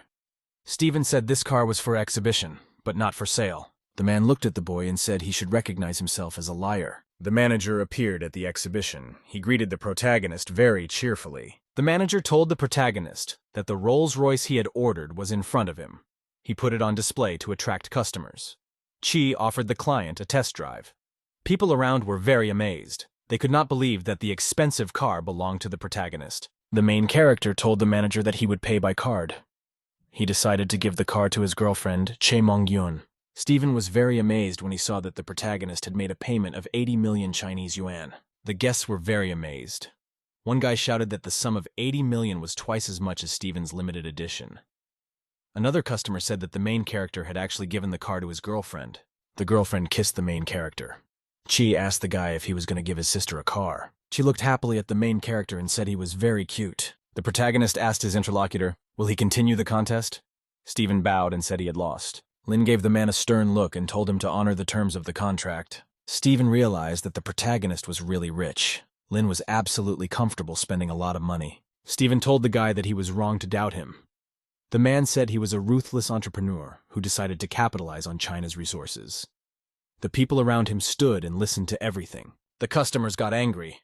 One of them shouted that the foreigner was a real scoundrel. The girl angrily said she would never buy cars here again. The main character waved at the man and told him to get out. Stephen agreed. The man started to run away. The guests ran after him to catch up with him and kill him. People stood around the protagonist. One of the guests thanked the guy. He gave them all a chance to see the true face of the foreigner. At this time, the protagonist received a phone call from someone. He picked up the phone. Che thought to herself excitedly that Lin had turned out to be very charming to her. She turned around and told her friend that she would like to ask him out. The girl turned to the side and noticed that the guy had disappeared. One customer said that someone had called the Linu and he had left. The girl was angry that she missed the opportunity. In her anger, she even knocked her brother. The main character was standing on the street. He had an appointment there. Yen pulled up to the guy in an expensive car. She greeted him. Yen told the girl that he hadn't seen her for a couple days, and she was even more beautiful. The girl thought to herself that she was glad when the protagonist told her that she was beautiful. At this time, her degree of infatuation increased. The main character asked his girlfriend to find him a company for the internship. Yen told the guy that others thought he was so rich that he might not participate in the internship. The main character smiled very happily at his interlocutor. He thought to himself that he would not graduate without a large number of credits. A guy was traveling with a girl in a car. The girl told the guy that she would give him a director's position and a salary of 600,000 yuan a month and 5 assistants. At this time in the corporate building, employees were preparing to meet the new management. The female employees were chatting amongst themselves. One of them said that they would soon have a man appointed by the general director. A colleague replied to her that it could be a handsome guy. A team leader named Yumi in a black short dress appeared. She shouted to the workers to return to their seats. A man told workers nearby that new co-workers had arrived. The guy with the gold watch introduced himself and said his name was Shu Wenyi. The protagonist told his co-workers with a smile that he was a university student. Yumi glanced at the new guys. She figured Shuya had been appointed CEO for them. The man looked at his son and thought that the only internship position this month would be his. Yumi brought the main character a pile of papers and told him it was his job for the day. The supervisor brought a small folder for Wenyi and said that this was his work for the day. The protagonist asked the woman, why should he work harder than his colleague Shu? The supervisor replied to the guy that she was the group leader. He had to do all her tasks. The woman asked her interlocutor, does he doubt the correctness of her decisions? The main character sat down to work. Yumi turned around and headed for the exit. She thought she was disgusted to see the beggar. The woman approached Wenyi and said he could ask her anything. The guy opened the folder and said he didn't understand something. Yumi leaned in close to the guy. Shui looked at her breasts and thought, this worker is good. The time was gradually approaching evening and the working day was over. The protagonist held out a pile of folders for the woman and said he was finished with his work. Yumi looked at the documents with interest. She realized that the reference level was very high. The woman turned suspiciously and looked at the protagonist. Yumi brought the documents to the guy with a smile. She told him to take them to his supervisor to sign. The protagonist was very unhappy because a colleague was taking credit for all his accomplishments. The woman told the guy that he still had to gain experience. People often don't even get that opportunity. The main character told the interviewee that the CEO might find out about it. Yumi asked the interviewee, does he really want to complain to the CEO? Lin headed for the exit. He told the woman that she would keep her defiance and fearlessness to the end. Shu walked outside, accompanied by a woman. Other workers walked beside him. The guy told the woman that he was counting on her.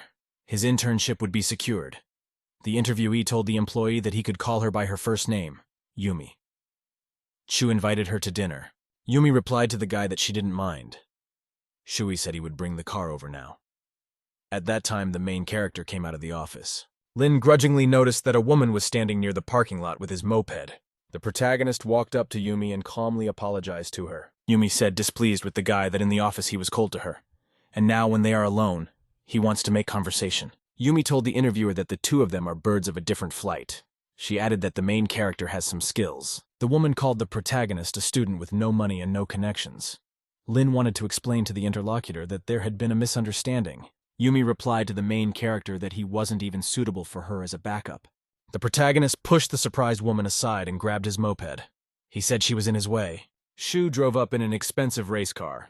He asked the protagonist, does he really drive a wreck? The woman told the lineman they could give him a ride in a luxury car. Shui looked at the protagonist and said that he was fine with Yumi asking him. The main character got on his moped and started the engine. The woman looked at him in surprise. Lin pulled away from the seat and shoved the woman aside as he went. She went down. Yumi couldn't stay on her feet and plopped down on the ground in her black dress. Shu ran up to the woman and helped her up. He asked if she was all right. Yumi said she was fine. She called the protagonist a bastard. The woman looked at herself in the mirror. She said that the guy can't get her and that's why he's doing this. Yumi told her coworker that they should kick the protagonist out of the company. Lin decided to himself that his colleagues could fit a couple days. The more arrogant they acted, the more painful it would be for them when they fell. The protagonist was in the corporate building on a normal workday. A woman came up and demanded of the protagonist that he buy coffee for everyone in the department. Lin turned around and asked his interlocutor why on earth should he buy coffee. Yumi angrily told the guy that all newcomers should buy coffee for coworkers. The protagonist said that Shui could go shopping. The woman said that the protagonist would buy today, and his colleague would buy tomorrow. Chu told the guy instructively that students don't understand the nuances of communicating with people. He suggested that the Linyu improve his relationship with his colleagues. The other workers sat in silence. They followed the conversation with great attention. The protagonist looked at his companions and said that they sang well together. Shu approached his colleague and told him not to look at him strangely. He explained that he had connections, and it depended on him whether the protagonist would work here after his internship. Lin thought to himself that when his internship was over, he would have enough credits to graduate. He wouldn't need to work here any further. Shu told his colleague that if he stayed close to him, he would make sure the Ling stayed in that spot. The woman demanded of the protagonist that he thank Shu. The protagonist said in a judicious voice that it was Shu who should thank him. The protagonist told his colleague that if he was near him, his life would be shortened. Lin demanded thanks from Shu. Shu was very angry. The protagonist replied that he was in university and didn't have any money. Lin said he would treat everyone to coffee when he got his paycheck. When Yi can treat everyone to coffee first. The protagonist told his co-worker to bring him a mocha. Shu was very unhappy. Yumi told her co-worker that personalities like him fit in. The two of them headed for the exit. Shu told his colleagues that he would be honored to treat them all to coffee. The protagonist told his colleague that from now on, he would be in charge of buying coffee. The main character was working at the table. Shu looked at his father. He showed him with his displeased look that Lin was picking on him. The father glanced cheerfully at his son and showed him not to worry. The man told the employees loudly that a large order had come in. The boss said that they had an order for 80 million yuan. The customer required concepts within 3 days. The best plan would receive a bonus of 80,000 yuan. The man suggested that the workers create several teams so they could work in parallel on several ideas. The workers were organized into teams. Yumi was in the same group as Shui. The main character was left alone. Lin reassured himself that there was no problem, and that was a good thing. Shu said in a joyful voice to his girlfriend that the protagonist didn't have long to laugh. The protagonist sat quietly in his seat and ate his lunch. Time continued to pass. The workers were absorbed in their activities. Lin decided to leave the office and rest. After 3 days, Lin provided his business plan. He thought the intelligence level was more than enough for such a business. Yumi said unhappily that the protagonist had done nothing for 3 days and the meeting was an hour away. Shui replied to the woman that Lin is a typical loser. The main character moved away from his seat to use the restroom. Yumi decided to go and watch him work. The woman looked at the computer and was very surprised. She realized that the Lin had successfully finished the job. Shu looked at the woman and asked, "What's wrong?" Yumi excitedly said, "Lin has an excellent project plan. The customer's request is very precise." The woman couldn't believe that the protagonist had done everything in a couple of days.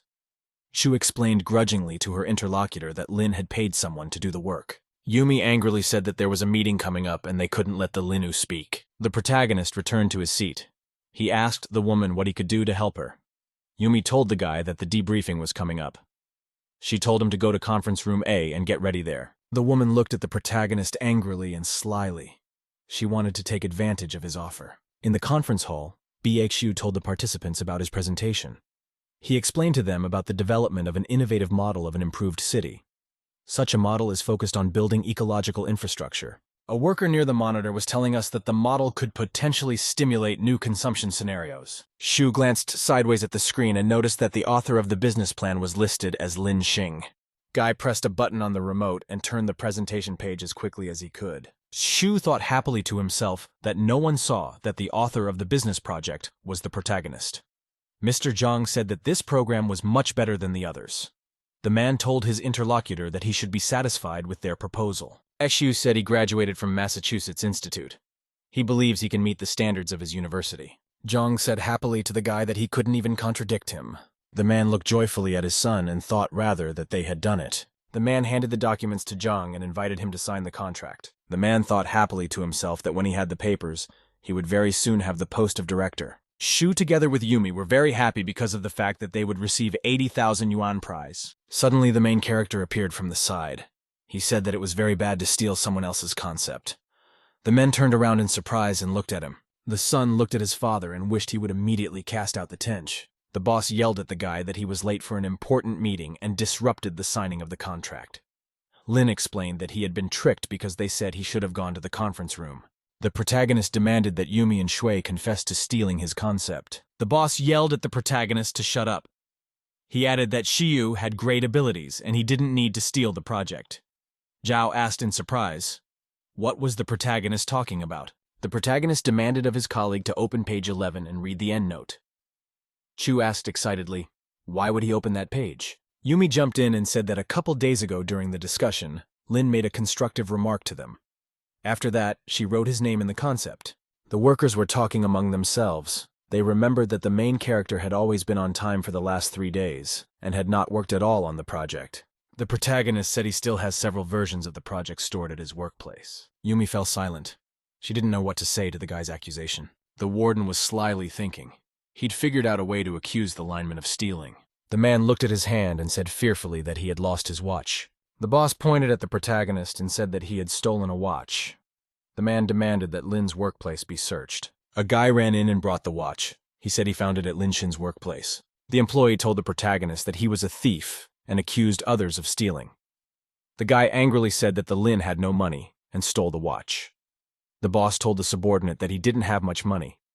He gave him a chance to train, but the Lin instead showed ingratitude. The protagonist angrily told his interlocutors that they were trying to divert attention from the incident. Shu thought to himself that he stole the watch discreetly while Lin was talking to Yumi.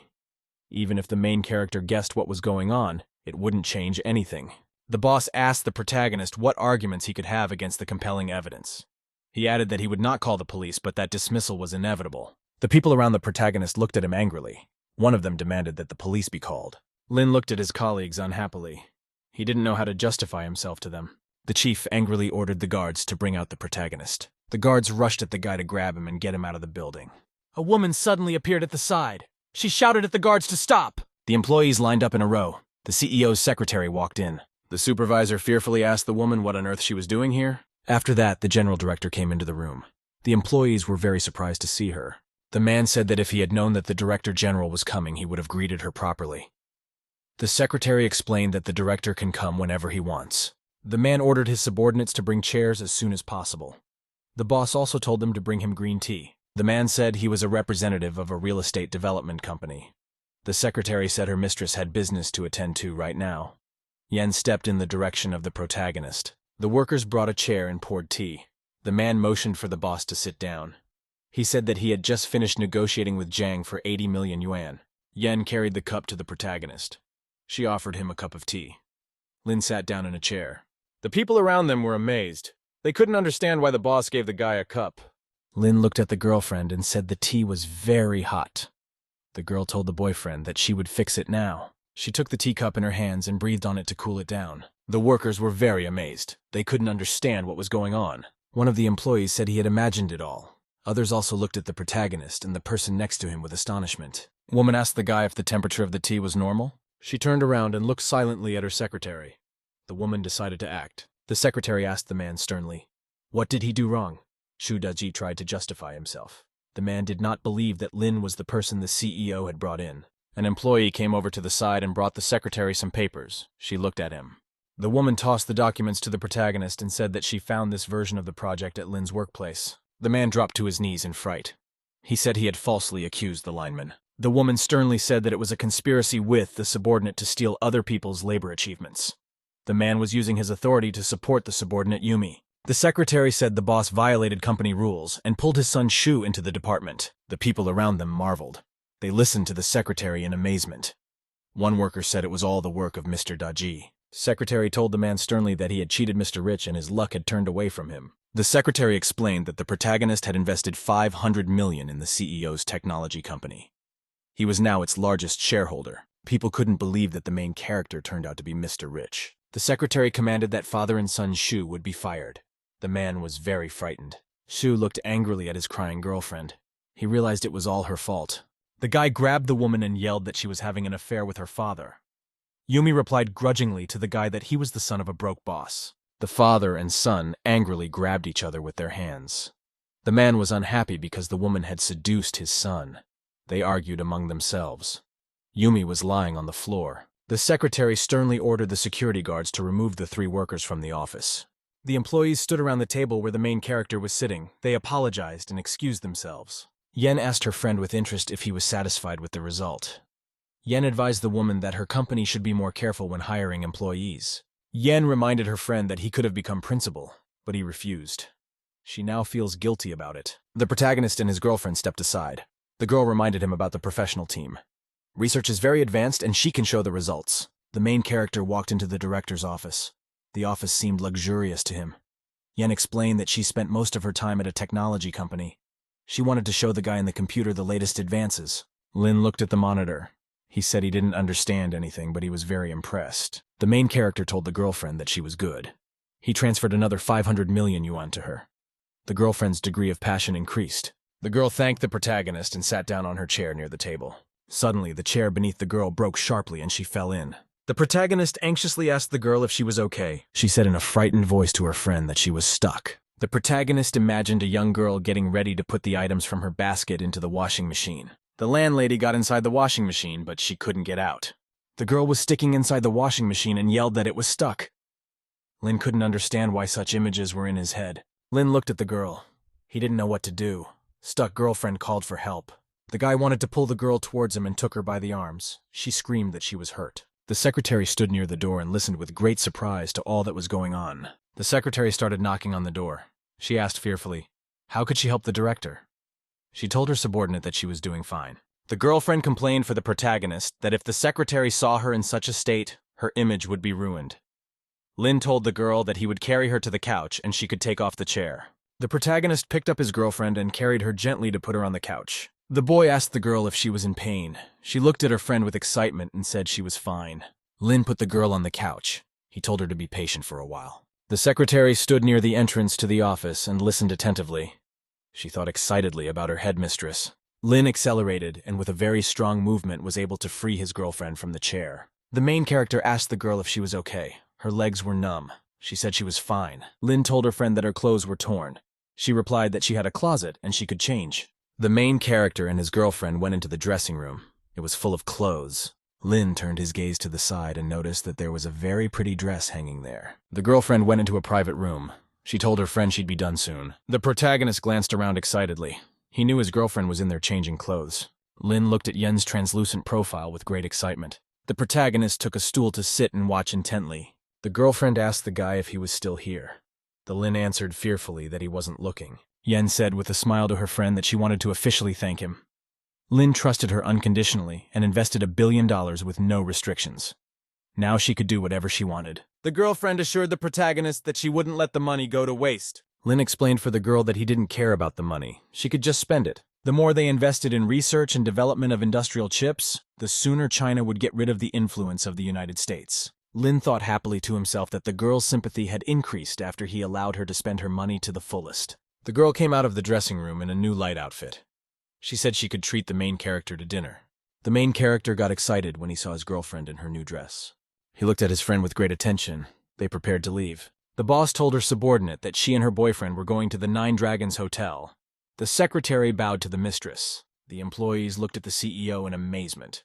One of the employees marveled at her attire. Yen looked at her friend and said that she would show him her magnificent achievement after dinner. Lin told the interlocutor to get to know each other better. The protagonist and his girlfriend were sitting in a restaurant. She told him that his project was really awesome. He explained in a calm voice that his project was quite simple. The guy noticed his girlfriend's degree of fascination had increased significantly. The girl was in the bathroom talking on the phone with her friend. She said her friend was very good at what he did. Girlfriend said their snooty principal finally made her move. Yen sat up and continued to dress. She turned to her Yixuan acquaintance with a question. Yen asked her interlocutor if she was flying to Japan tomorrow. The woman slyly asked, would the girl be nervous about meeting her classmate and high school classmate? Xiaoxu fearfully shouted to her interlocutor that they were only classmates. Yen reminded the girl that the guy had helped her in a friendly way, and she had practically sold out to him. Xiaoxu was sitting in the water. She said grudgingly to her interlocutor that she was going to bed and would not talk to her. Yen wished her friend good night. The girl finished taking a bath. She started to climb out and water dripped off her body. Xiaoxu sat on the edge of the bathtub. She thought that going abroad with Lin would be like a date for her. In the tall corporation building was the boss of the Kamada, along with his subordinates. The chairman was sitting in a chair with wine. The man told the boss that all the funds were ready. The boss asked the subordinate how much money he had prepared. The employee replied to the boss that there was enough money to buy everything at the auction next week. Kamada asked, where did the insolent Chinese go? The subordinate replied that the Chinese had booked an airplane ticket. The manager said they would humiliate him at the auction. The boss had his armed subordinate standing next to him. He yelled that they'd make the guy stay here forever. 10 days later, the protagonist was on an airplane with his girlfriend. I was reading messages on my phone about an auction opening. Collectors from all over the world will be there. The guy said he missed his flight but got an economy class seat. He asked his girlfriend what happened. The girlfriend said she was very excited. She was about to see a lot of artifacts and treasures. She said Sao was working for the famous Japanese tycoon Kamita. The girlfriend warned the boyfriend that he might lose at the auction. The protagonist said in a confident voice that he would buy back all the Chinese artifacts, while a little boy was running around the cabin screaming very loudly. The young passenger turned to the side and noticed a female passenger with a cell phone in her seat. The boy started banging on the seat with all his might. Where the girl was sitting, the girl was not happy. The passenger turned around from her seat and told the boy that he shouldn't kick the back of the seat with his legs. The boy told the girl that she was beautiful and demanded that she show him her breasts. She turned around and angrily asked her interlocutor, "What is he saying?" The boy thumped his hand with all his might and knocked the phone out of the passenger's hands. The main character got angry and jumped up from his chair. Sia told her friend that the boy was still young and didn't understand anything. The protagonist replied that if the young passenger wasn't taught a lesson now, he would grow up to be a jerk. The boy was running with a toy in his hands at full speed. He was yelling something of his own. During the escape, the young passenger caught the edge of the passenger's clothing with his toy. She was worried. She noticed the boy tugging at the hem of her clothes. The young passenger tripped and fell. The passenger's dress ripped at the same time. The passenger was frightened. Her dress was torn. The protagonist jumped up and glared angrily at the boy. The baby fell to the floor and screamed loudly. He bumped really hard. The boy's mother came running in. She angrily asked, who was abusing him? A little boy was crying and pointing his finger at the passenger. The woman sternly asked the girl why she was stopping for her child. Lin decided to explain to the woman what had happened. She said that the boy had been running around the airplane and had snagged her clothes with a toy. The woman sternly told the girl that all children run. She was like that as a child too. The woman and the boy started insulting the passenger and calling her a whore. The passenger was surprised. She didn't expect such a reaction from a woman and a child. The girl angrily pointed out to her mother the words her child was saying. The mother sternly told the girl that her child was smarter than she was. The boy at that time continued to insult the passenger. The woman hugged her child. The boy said slyly that girls don't wear decent clothes. The mother angrily told the passenger that her child was suffering mentally because of girls like her. She was very angry. She didn't even know what to say to her interlocutor. The main character told the woman that her child is just like his mother. The son runs around the cabin while his mother screams. Chinese people are terrified on an international flight. The woman sternly shouted at the guy that he was going to abuse mother and son. She threatened that the stewardess would throw herself and the linge out of the plane. The main character said that he would tell the stewardess all the boy's actions. The young passenger snagged the girl's clothes with a toy and then verbally abused her. The son angrily demanded of his mother that she scold the passenger. Lin asked the girlfriend if she was okay. The girlfriend replied to the boyfriend that he had silenced the woman. At this time, she had increased her degree of infatuation. The woman angrily yelled at the passengers that they were cheap cheats and could only fly economy class. People weren't happy. They didn't understand the woman's claim about flying in economy class. The stranger angrily told the people that they were beggars and bullied them. Lin demanded from the flight attendant that she take the lady back to the first-class cabin. 18 flight attendant was sitting in her cubicle drinking a hazelnut-flavored latte. The drink seemed delicious to her. The girl was busy working on her phone. She wanted to tell the internet about flights during peak season. A friend came over and grudgingly told her coworker that she had gone a little overboard on the makeup. The stewardess stood up and asked Chun what she was doing with the snacks. The girl explained that she had just brought water to a passenger and now it was her turn. The stewardess told her friends to keep quiet. The people in first class could already hear them. A girl asked Xiaofang where she came from in business class. She said her colleague was also targeting Mr. Fei. Fei was a famous rich man in town. He was also in the business of selling airplanes. The man sat in his seat and worked the phone. He hoped he would meet Mr. Rich Man in Japan. The stewardess noticed the pilot leave his cabin and go to chat with a passenger. The stewardesses couldn't decide among themselves which one of them would go. Xiaoyan realized that she would have to go and settle the conflict herself. A stewardess came in and asked a passenger how she could help. She pointed her finger at the woman and said that the lady in first class was causing problems and disturbing the others. The main character praised his girlfriend for being a very fast learner. The passenger told the flight attendant that she was the wife of group chairman Zhang Hiaoyong. Xiaoyang told the guy that the woman bought a first-class ticket to enjoy peace and comfort. She couldn't cause trouble in economy class. Lin asked angrily to the flight attendant, "Does she really think that people in economy class are causing trouble?"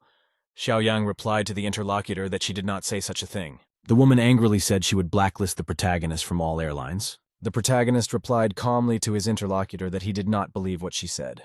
The passenger angrily yelled at the guy that she would see how long he could laugh. A man came into the cabin and asked what all the noise was about, and where were the flight attendants. Xiaoyan told the passenger that there was a commotion in economy class, and she was fixing it. The woman angrily told her interlocutors that Fei is a well-known rich man in town. He sells airplanes and knows the directors of many airlines. The woman extended her hand to the Fei and said they had seen each other at the party last week. A passenger complained about Xia and Lin and said they were causing them problems. Fei fell silent. He looked at the protagonist and his companion with great excitement. The businessman rushed over to the protagonist and shook his hand happily. He said he was under the nickname of just an airplane salesman in the chat room. Lin looked at the man and said that he remembered him. The businessman got very excited. People around here were amazed. They couldn't believe Fei knew anyone in economy class. The people around were very surprised at the behavior of the businessman. The boy said that loser Fei always nods at the words of the beggar. The woman swung around with all her might and knocked her son on the head. She said their family couldn't insult the Fei. The businessman turned to the stewardess. The girl came up and bowed to him. Fei asked that the protagonist and his companion be transferred to first class at his expense. The people next door were divorced. They didn't believe the main character and his girlfriend would be in first grade. Lin replied to Fei that he would refuse first class. He doesn't want to see the woman's face anymore. She ruined his mood. The businessman told the guy that he knew the owner of the airline. The woman would be blacklisted. The passenger was scared. She told the Fei that there had been a misunderstanding. The passenger crouched on the floor. She asked the businessman, doesn't he feel sorry for them at all? The protagonist told the passenger that she'd feel better if she admitted her child was at fault. The woman angrily shouted at the guy that her son was little and Lin can't blame the kid. Fei angrily shouted to the passengers that they were disturbing public order. After the plane landed, they would be punished. The man showed the passengers a social media recording of the photo with the flight attendant. She called them all beggars. The passengers shouted that they would try to make the stewardess famous. The girl sat on the floor and told herself that it was all over for her. The main character arrived at the airport. He and his girlfriend watched as the police picked up a female passenger with her son. Fei asked the guy if he came to Japan on business. Lin replied that he came for the auction. He wanted to buy all the artifacts that belonged to China. The man told the guy that he was the pride of China. The man sternly warned the protagonist to be careful with the cameo. The man said that Kameda is a famous Japanese tycoon. He buys artifacts at auctions. No one has been able to outbid him yet. First, the tycoon uses his financial resources to crush his competitors and then humiliates them. There's information that Kameda employs hired ninjas and samurai. The girlfriend told the protagonist that he might have been provoked to come here. Then the result should be a conflict between Lin and Kameda. The protagonist angrily said that if he left, the artifacts of China would fall into the hands of the Kameda. He wouldn't let that happen. The guy thought he would spend a lot of money at the auction before counterattacking. The girl has increased her degree of infatuation. Fei shouted to the protagonist that he was handsome. Lin was walking with his girlfriend and didn't suspect a thing. There were other people following behind them. The red-haired girl looked at the protagonist and noted that she could see the target. The tycoon told his subordinate to show up at the airport with the Chinese tycoon. She now knows what to do. Kameda said for the girl that she is his most trusted subordinate, Saito Tobi. The mercenary replied to the lord that she will not kill the target, but just give a little warning. Lin must get to the auction alive. The mercenary reported on the comms that she could see the target, and she was next to him. The main character told his companions that he would step back and drink some water. The girlfriend said that she was not thirsty and would wait for him by the car. Toby happily decided to herself that this was her chance. The mercenary was stalking the guy. She decided to hit him with a poison ring. The guy would end up weak and powerless. Toby was coming up behind the protagonist. She wanted to give him a surprise from her master. The main character was standing near a drink machine.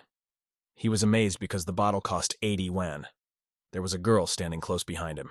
Lin turned to the side and noticed a public water fountain there. The mercenary stood and watched with great attention as the protagonist drank the water. Lin shouted to himself in a pretty voice that the tap water was free. The mercenary was amazed that in front of her stood a Chinese tycoon who had bought the museum for $1 billion. The protagonist went outside and walked up to his girlfriend. The girl said that Fei had gone ahead in his car. She suggested that the protagonist go along for the ride. The main character asked the cab driver the price of the trip.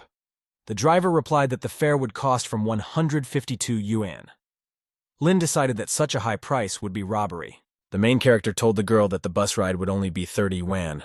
She agreed with him. The guy told the girl that they would be admiring the scenery during the trip. Toby was sitting on a chair in the hotel lobby. The main character showed the receptionist discount coupons. Lin said happily to his girlfriend that he had saved 30 yuan.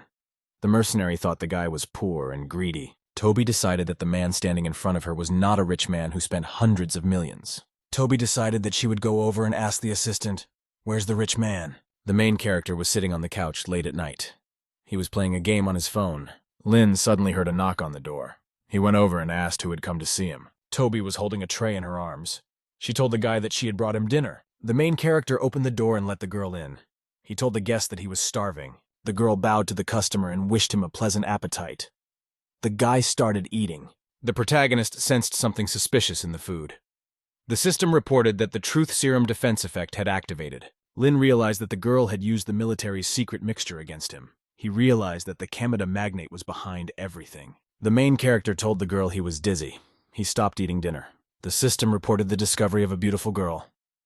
A counterattack was launched. Toby asked the guy if he was a rich man who accompanied her to the auction. The system gave the protagonist full information about the girl. She had a drastically reduced degree of infatuation. The Lin said angrily to the interlocutor that she had beautiful breasts. The girl swung her hand sharply away from the protagonist. She realized that people with weak wills from the truth serum were starting to speak dirty and obscene thoughts. The guest decided to change her behavior abruptly. She told the guy with a smile that she liked him too. The girl inquired, "Where is the rich man now?" Lin slyly told his interlocutor that he couldn't remember. He would tell her everything after she fed him. The girl sat on the protagonist's knee. She decided to fulfill his request. The guest was feeding the guy from her hand.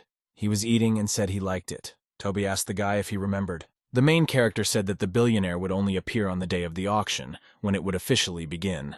It would look more spectacular that way. Toby thought to herself that such information fit the description of the rich man's behavior. The girl sat on top of the guy and looked at him with great desire with a smile. Tobe offered with a smile to the boy to play something else with him. The girl pounced with her legs around the guy's neck. He asked her what the games were. The guest told the guy that he was no longer of any use to her, and he should sleep. The main character closed his eyes and drifted off to sleep. The girl prepared to leave. The girl turned around and told the guy goodbye that he wouldn't remember anything tomorrow when he woke up. The door slammed behind the guest. The protagonist immediately came to his senses. Lin realized that a professional woman had come to see him. She had very strong legs. The guy figured the Kameda had decided to get rid of him before the auction even started. On the day of the auction, many people flocked to the huge building. The guests met Mr. Kameda. They greeted him joyfully. The tycoon walked in silence. He was dressed in a kimono. Beside him were his subordinates. Toby told Bosu that she could ambush him at the entrance and kill the guy. Kameda told her there was no need. The tycoon said in a sly voice that the guy's secrecy speaks to his inner panic. He feels his opponent has already lost. Toby told the man that the Chinese are very useless and cowardly. She gave the example of the girl's assistant, Xia. The mercenary approached and noticed some guy standing next to her. There were other people around. He looked closely to see who was beside him. Cao noticed Lin in front of him with a glass in his hand.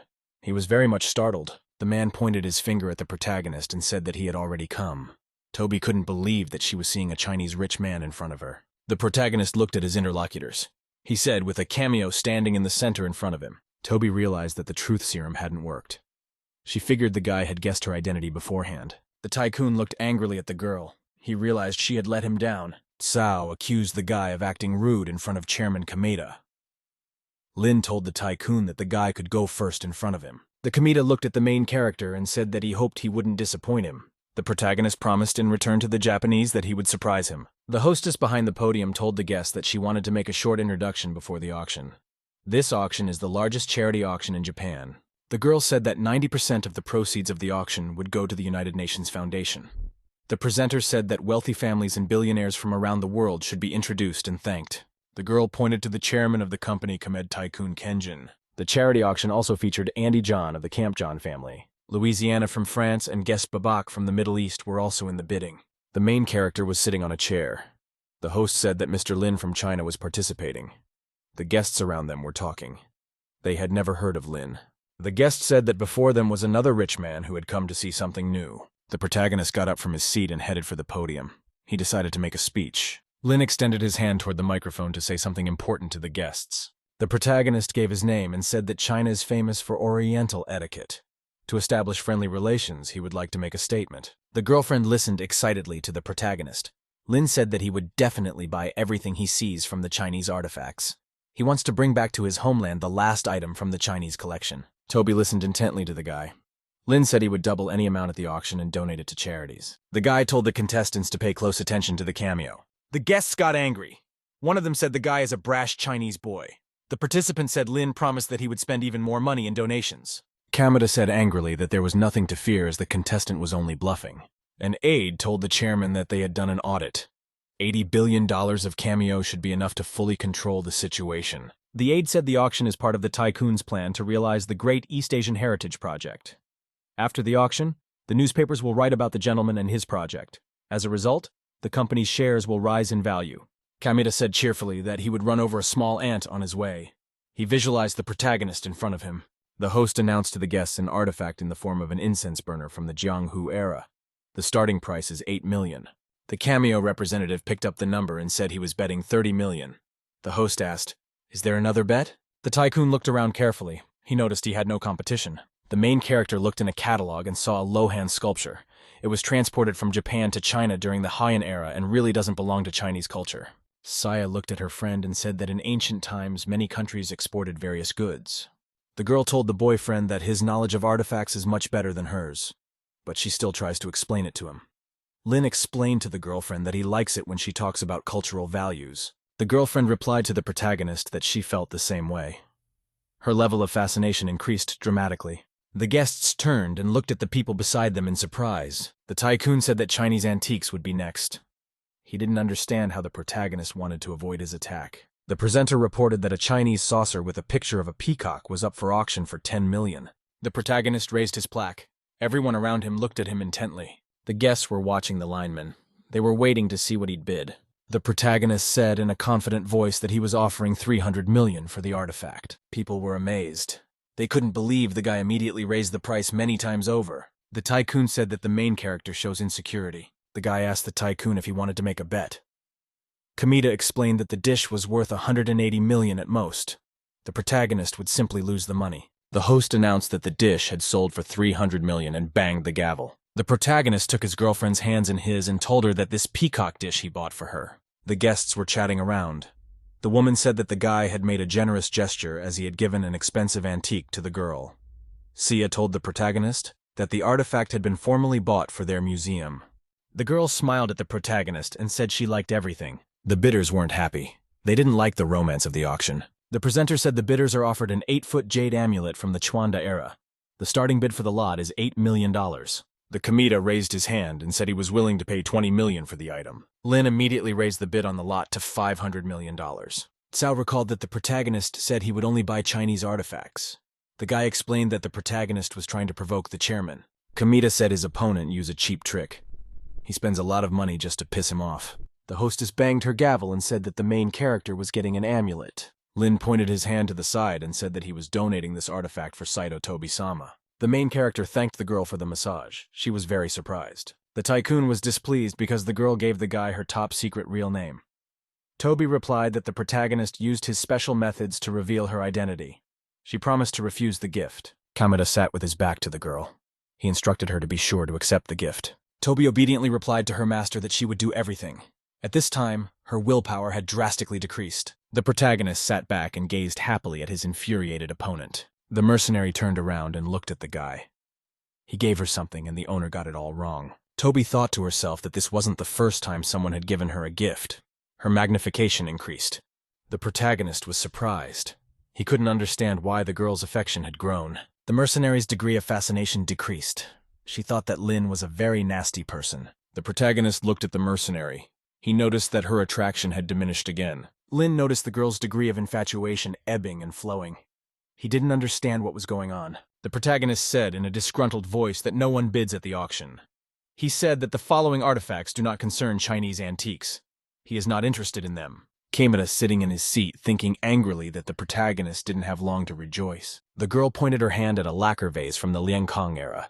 Its starting price is $5 million. One of the customers immediately raised the bid on the lot to $8 million. A French Louisiana client upped the ante to $10 million. The Arab client held up his sign and said he was willing to pay $30 million. The representative of the cameo raised the bid to $80 million. The hostess bangs the gavel and says that customer number 1 gets a lacquer vase from the Lankan era. The customers began to clap approvingly at the tycoon. They congratulated him. Cao angrily shouted to the Kamita that the other tycoon's attention was focused on Lena. Kamita was angry. He slapped his subordinate in the face with all his might. Chow apologized to his boss in a very frightened voice. Lin smiled at the interlocutors and said that the next subject would be real Chinese antiques. If anyone wants to see him win, they should start performing. Kamita looked unhappily in front of him. An agitated Cao sat beside him. At this time, the fifth artifact was brought to the stage. It was a Chinese painting from the Tang dynasty, with a price tag of 80 million. People started bidding very quickly. The price of the painting immediately jumped to 300 million. Kamita raised his plaque. He offered 800 million for the artifact. The protagonist held up his sign and said he was willing to pay 2 billion. The people around him were surprised. They couldn't believe the guy was willing to pay that price. At which time, the tycoon shouted that he was upping the ante to 2.5 billion. Kamita confirmed that he is willing to pay $2.5 billion. Cao reminded the tycoon of their strategy. If they just spent money, they wouldn't be able to get many cultural relics. The tycoon explained that he couldn't give in every time. Otherwise, he would lose respect. Lin understood his plaque and said he could pay 3 billion. The Kamita shouted irritably he was upping the ante to 35 billion. Lin raised his plaque and said he was willing to pay 40 billion. The guests were amazed. They realized that the price of the painting had increased 200-fold. They did not understand the actions of the chairman of the Kamita. The mercenary turned to the chairman excitedly. She wanted to reassure him. Kamita was annoyed. The tycoon was annoyed. He didn't know whether to continue with the auction. Kamita clutched the plaque with his number in his hands irritably. He hesitated. After a long pause, the man said he was giving up. The 40 billion painting will get the line. One of the participants said that the chairman pretended to be annoyed for a long time to make the protagonist spend more. Lin won't be able to raise the stakes indefinitely as he won't last long. The protagonist asked the tycoon, "Is this really how they're going to play it from now on?" The Kamita slyly apologized to his interlocutor. The anchorwoman banged her gavel. She said the main character gets the painting for 40 billion. The tycoon demanded that his subordinate contact companies to borrow money. Kamata also added that his real estate could be used as collateral. He needed 100 billion. The subordinate could not understand why his boss needed so much money. The tycoon explained that he may not have enough money for his plan. He wants to buy the last Chinese artifact. Kamita said that Lin has invested a lot of money in his reputation, and it might all come crashing down soon. The tycoon said that the protagonist won't be able to survive the latest defeat and will be willing to do anything.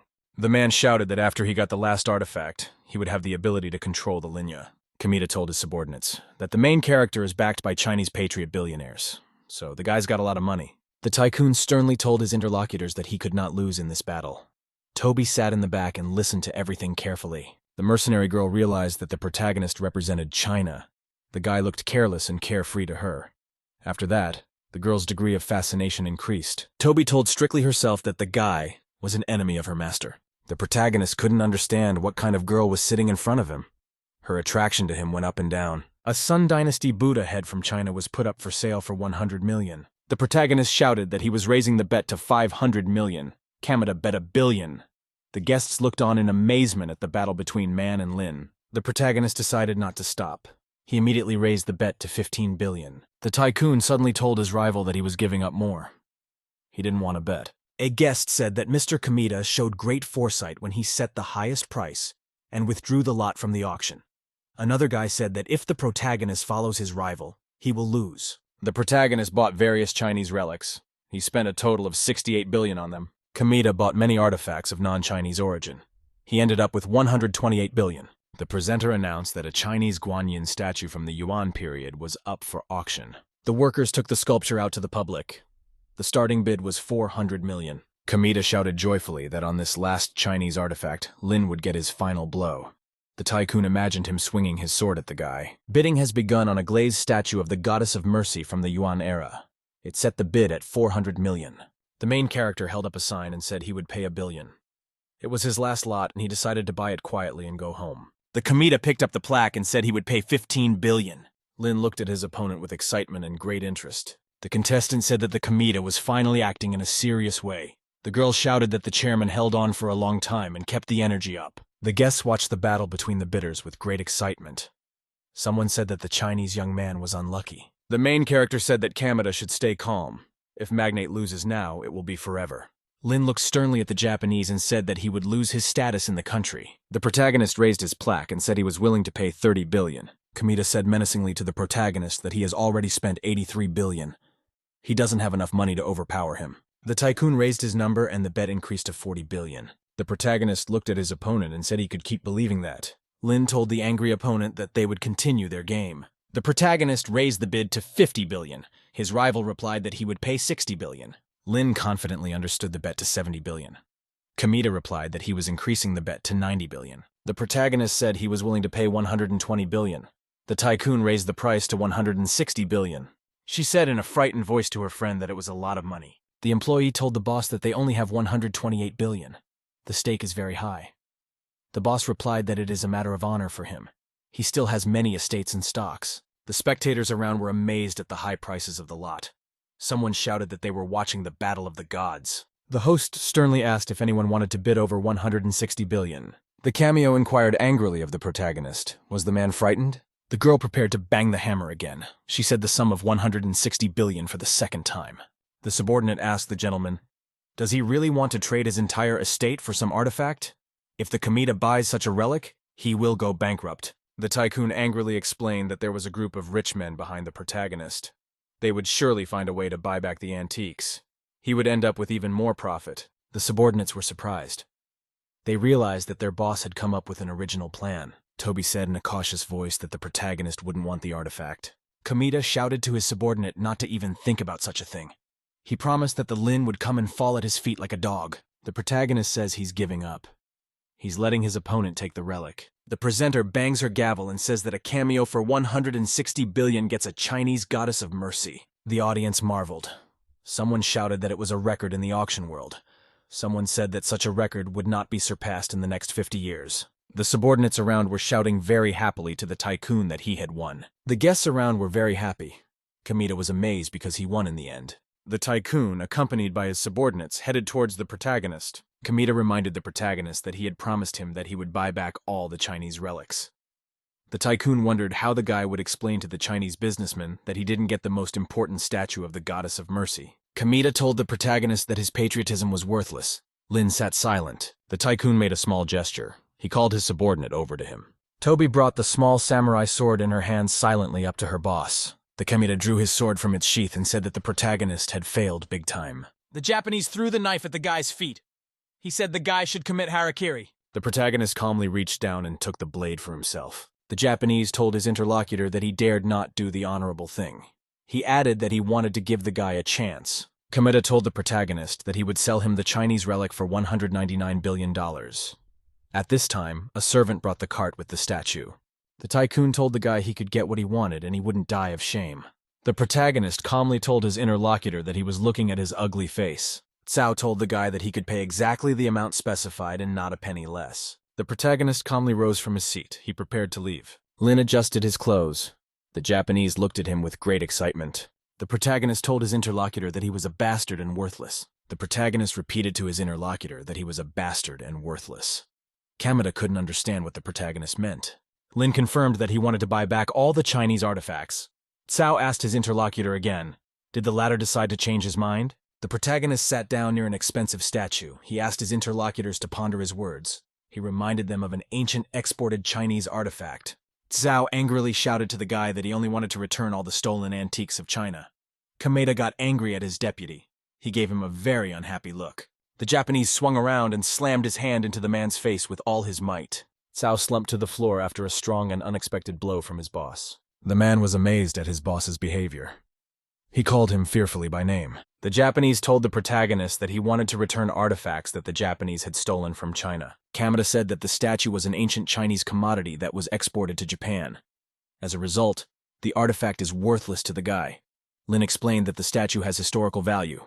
The protagonist said that was the reason he allowed the tycoon to obtain the artifact. Lin told the Japanese that he had bought a relic worth $400 million for $160 billion. Kamita will be known in the world as a clown. The protagonist slyly asked his interlocutor, did he buy the statue at his own expense? The tycoon was angry. He realized he'd wasted all his money. Kamita angrily demanded of the guards that they drag Cao Jun downstairs. Sia excitedly told her friend that she was afraid that he would spend a lot of money on the goddess of mercy. But she did not know that this artifact was exportable. Lin said, to defeat the enemy, sometimes you have to deceive even the people around you. At this time, people started flocking to the protagonist from all directions to talk to him. There were a lot of people standing around the guy. They were collectors. They all introduced themselves to him. One of the guests cheerfully said that the main character was able to beat the cameo. The tycoon decided to run away. He felt very bad and moved away. The Japanese man felt very sick. He felt as if he had something squeezing in his chest. Kamita clutched his hand to his chest. He felt very ill and could not stand. The Japanese man coughed and collapsed to his knees. The stress was causing him health problems. The Kamita looked carefully in front of him and noticed someone approaching him. Lin was passing by with a girl. He told the tycoon to watch himself and be careful. Kamita looked angrily in front of him. He saw the protagonist moving away from him. The tycoon pulled out his cell phone and decided to call for help. Kamita summoned all the ninjas and samurai. He shouted for them to act immediately. The tycoon ordered the warriors to bring him all the Lin artifacts. The protagonist arrived at the Chinese embassy in Japan. He had a meeting there. Armed guards stood around the boxes. The man thanked the protagonist for spending money on precious Chinese relics. The man told the protagonist that he had heard about the insidiousness of the cameo, so they would do everything they could to keep him safe. The protagonist asked his interlocutor to give him a car. He had one more thing to do. The man asked the guy, "Is he leaving the embassy?" "I told my friend to stay scared. It's very dangerous out there." Lin looked at his girlfriend and promised that everything would be okay. The girl looked at the protagonist with great excitement. She trusted him completely. The protagonist went down to the underground garage. He thought to himself that the Kamita had exhausted him. The guy pressed the electronic remote to unlock his car and sit at his car. Lin headed for the car. He figured that if he didn't kill his opponent this time, it meant he had come here for nothing. At which time 2 metal stars flew towards the guy. The protagonist noticed 2 dangerous pieces of metal flying past his head. The guy turned around and noticed a mercenary woman beside him. She was armed with knives. The protagonist looked at the girl and said that everything happened very quickly. He asked the mercenary why she was not wearing the jade amulet he had given her. The girl asked fearfully, "Why would she wear an amulet?" Lin explained to her interlocutor that the stone matched the color of her eyes well. The mercenary told the guy she couldn't be bribed. Saito clan ninjas always follow their employer's orders. The main character said with a smile that he wants to hire all the ninjas from the Saito clan. He is willing to pay double for Toby. The mercenary told the guy that she was not the kind of person to break contracts and kill her employers. Lin asked the girl with a smile, "Will the contract be cancelled if the employer dies?" The girl got angry and attacked the protagonist. She swung her sword. Lin made a very nimble move and quickly dodged the mercenary's attack. Toby realized to herself that the protagonist could somehow always avoid her like that. Toby looked at the guy with great excitement. She decided to change her attack style. The mercenary launched a small tin box sharply at the guy. The Lin looked to the side and became very scared. He realized that the girl had decided to attack him by some means. The protagonist covered himself with his hands. At the same time, puffs of smoke appeared around him. Lin looked around with great attention. He realized that his rival had disappeared somewhere. The boy looked at his face with great attention. He didn't know which side to expect an attack from. Suddenly, a Toby jumped on top of him and sat on his head. The mercenary swung 2 daggers to finish the guy off with them from above. The Lin was very frightened. He realized he had to defend himself against the attack as soon as possible. The protagonist raised his hands up and was able to grab his rival's hands. Toby realized to herself that the guy was very strong. Usually in this position, the attacker can't make a move. The protagonist felt it was hard to breathe. The girl wrapped her legs around his neck. The Lin turned around and bit the girl's leg with a swing. She screamed very loudly. The mercenary bounced to the side. Toby rattled on her wounded leg. She told the guy that he uses even such sneaky methods. The protagonist told his rival that she was a professional killer, and he was just an ordinary guy. In this situation, any method will do. The protagonist got down on one knee. He told his rival that it was his turn. The guy accelerated at full speed to attack the girl. Toby looked at the protagonist with fright. She prepared to fight him off. The girl raised her daggers in front of her to fight off the protagonist. Lin managed to run up and grab his opponent's arms very quickly and in time. The protagonist swung the mercenary's arms against the car. She could no longer attack. The lynx looked angrily at the exhausted girl and told her she was busted. Toby wanted to hit the guy with her knee. He defended himself with his leg in time and asked the girl, "Does she really want to use sneaky methods?" The protagonist stared angrily and silently at the girl. He saw her piercing gaze. The mercenary dropped her weapon. She couldn't attack the guy anymore. The protagonist thought to himself that he could already defeat the ninja. Lin thought that he couldn't handle more samurai and ninjas. He had to think of something. The girl was lying on the hood of a car with her gun around her. The protagonist found a vial of truth serum hidden in the mercenary's clothes. Lin threw a pill into the girl's mouth. He said she would confess everything to him. Toby opened her eyes. The main character told her to wake up. The mercenary came to her senses. She looked around in surprise. The girl glanced over and noticed that she was completely tied up. The Lin told her that it was time for torture. Toby looked at the guy and said that she had failed.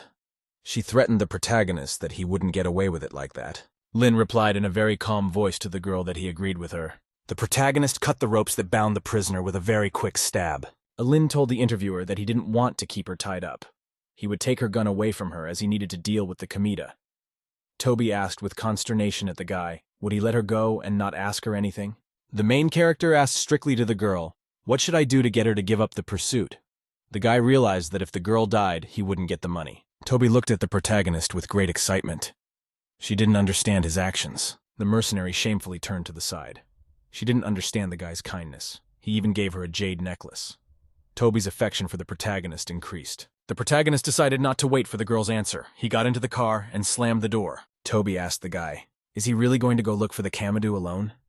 Lin replied to the girl that if she didn't want to talk to him, then he would go ask another assassin. Toby told the guy the tycoon's exact address. She explained that Kamita's house has a lot of assassins with guns. The protagonist thanked his interlocutor for the detailed story. Toby warned the guy that if he went to the Kamita alone, he would not come out alive. The girl explained that Kamita is very cruel to his targets and to his subordinates. Toby wanted to escape, but the Saito clan is very strict. The protagonist put a hand on his shoulder and promised his interlocutor that he would deal with the tycoon right away. Lin told the girl to find a place where she could hide. Lin turned around and drove away in a car. The girl looked after him. Toby's affection increased. She thought she'd never met anyone like Lin. At that time, the mercenary heard a noise next to her. Several ninjas stood around Toby. She told them that the protagonist was leaving through the east door of the embassy. The warrior reported to the boss that Toby had failed in her mission. It was suspected that she was a traitor. The tycoon demanded that the girl be brought to him. Toby was scared. She realized that now she would go directly to the Kamita. Kamita was on his own island. There were guards and boats circling around him all the time. The tycoon was standing at the window. He asked his subordinates on the phone, have they lost sight of the target? The warrior said that they wanted to ambush the protagonist, but he drove off in a different direction. They didn't find anyone in his car. The Kamita sternly demanded that all the fighters be gathered and the ninja from the embassy be invited. The tycoon turned around sternly and looked at the girl. She was tied to a chair. Kamita demanded of his subordinate that she tell him where the Ling had gone. The girl replied that she really didn't know. The guy took her weapon and didn't say anything about his plan. The tycoon pressed a button on the remote. He said he didn't believe the girl, that the guy couldn't have let her go without a scratch. A very strong electric shock went through Toby's body. She screamed. After a strong electric shock, the girl was coming around. The Kamita looked at her. The tycoon grabbed the girl's face. He said he would not use effective interrogation techniques against her. The Kamita wanted to make sure there was not a scratch on the girl's body. Then he could sell her dearly. Kamita heard a message from a terrified subordinate. Someone was attacking them. The tycoon heard a report that the stranger had killed several of his warriors. Kamita ordered his subordinates to turn on the searchlights, and all the ninjas went into battle. The protagonist was moving professionally around the estate. Lin managed to hit one of the guards. He was holding knives in his hands and approaching the villa. At this time, the guy got hit by the spotlight beam. The fighter yelled that the main character was detected and he couldn't escape. Ninjas rushed at the protagonist from all sides. He prepared to fight them off. The warriors with weapons rushed at the guy. They launched stars and blades at him. The protagonist dodged the deadly blades flying at him with a swift movement. Lin, to escape his rivals, ran up to the cliff and prepared to fall down. The protagonist was tumbling down a very large cliff into the water. Kamita said angrily that the guy can't save himself if he sags in the sea. He is being chased by 6 ninjas who are the best of the Saito clan. They are skilled in underwater assassinations. The warriors looked at the protagonist. The tench was swimming deep in the water at this time. The protagonist noticed with great consternation as a warrior with a blade in his hand floated towards him. The Ling underwater swam sharply to the side to defend against the enemy attack. The protagonist abruptly took out a knife and held it to his opponent's throat. The guy swung around and struck one of the ninjas underwater across from him with his blade. The Ling swam forward at full speed to get as far away from the rivals as possible. The commander commanded the soldiers not to move away, and everyone grouped together. The ninjas watched with great interest how fast the main character swam. They could not believe that he was human. Lin swam past the warriors. He figured he couldn't overpower them on land. Underwater, they couldn't use hidden weapons against him. The guy knew he could hold his breath for 10 minutes. The guy thought the sea in Japan might be polluted. He might even turn into a mutant if he stayed here long. The ninjas all grouped together and swam side by side. The Linas looked at them from the side. One of the fighters felt he was running low on oxygen. He decided to surface. The Ling swam at full speed after the warrior to hit him. Lin sailed very quickly past one of the ninjas and struck him with his blade. The warrior realized he couldn't go any further. He needed to get to land. The ninjas began to climb towards the surface. Kamita looked away anxiously. He noted that the gunshots outside had subsided. The tycoon laughed evilly. He didn't understand what kind of idiot wanted to tackle him alone. Kamita said happily. They didn't see the desperate expression on the Linya's face before he died. The girl closed her eyes fearfully to herself and remembered the main character. The tycoon took out a small vial. The girl was immediately very frightened. Gum dropped a few drops from the vial straight into the girl's mouth. The tycoon told the girl that he would play her first and then sell her to the taikoku. Toby thought to herself that the main character's words made her believe that he was the one who would change her fate. The girl prayed that the Lord would help to create a miracle for her, if it was possible.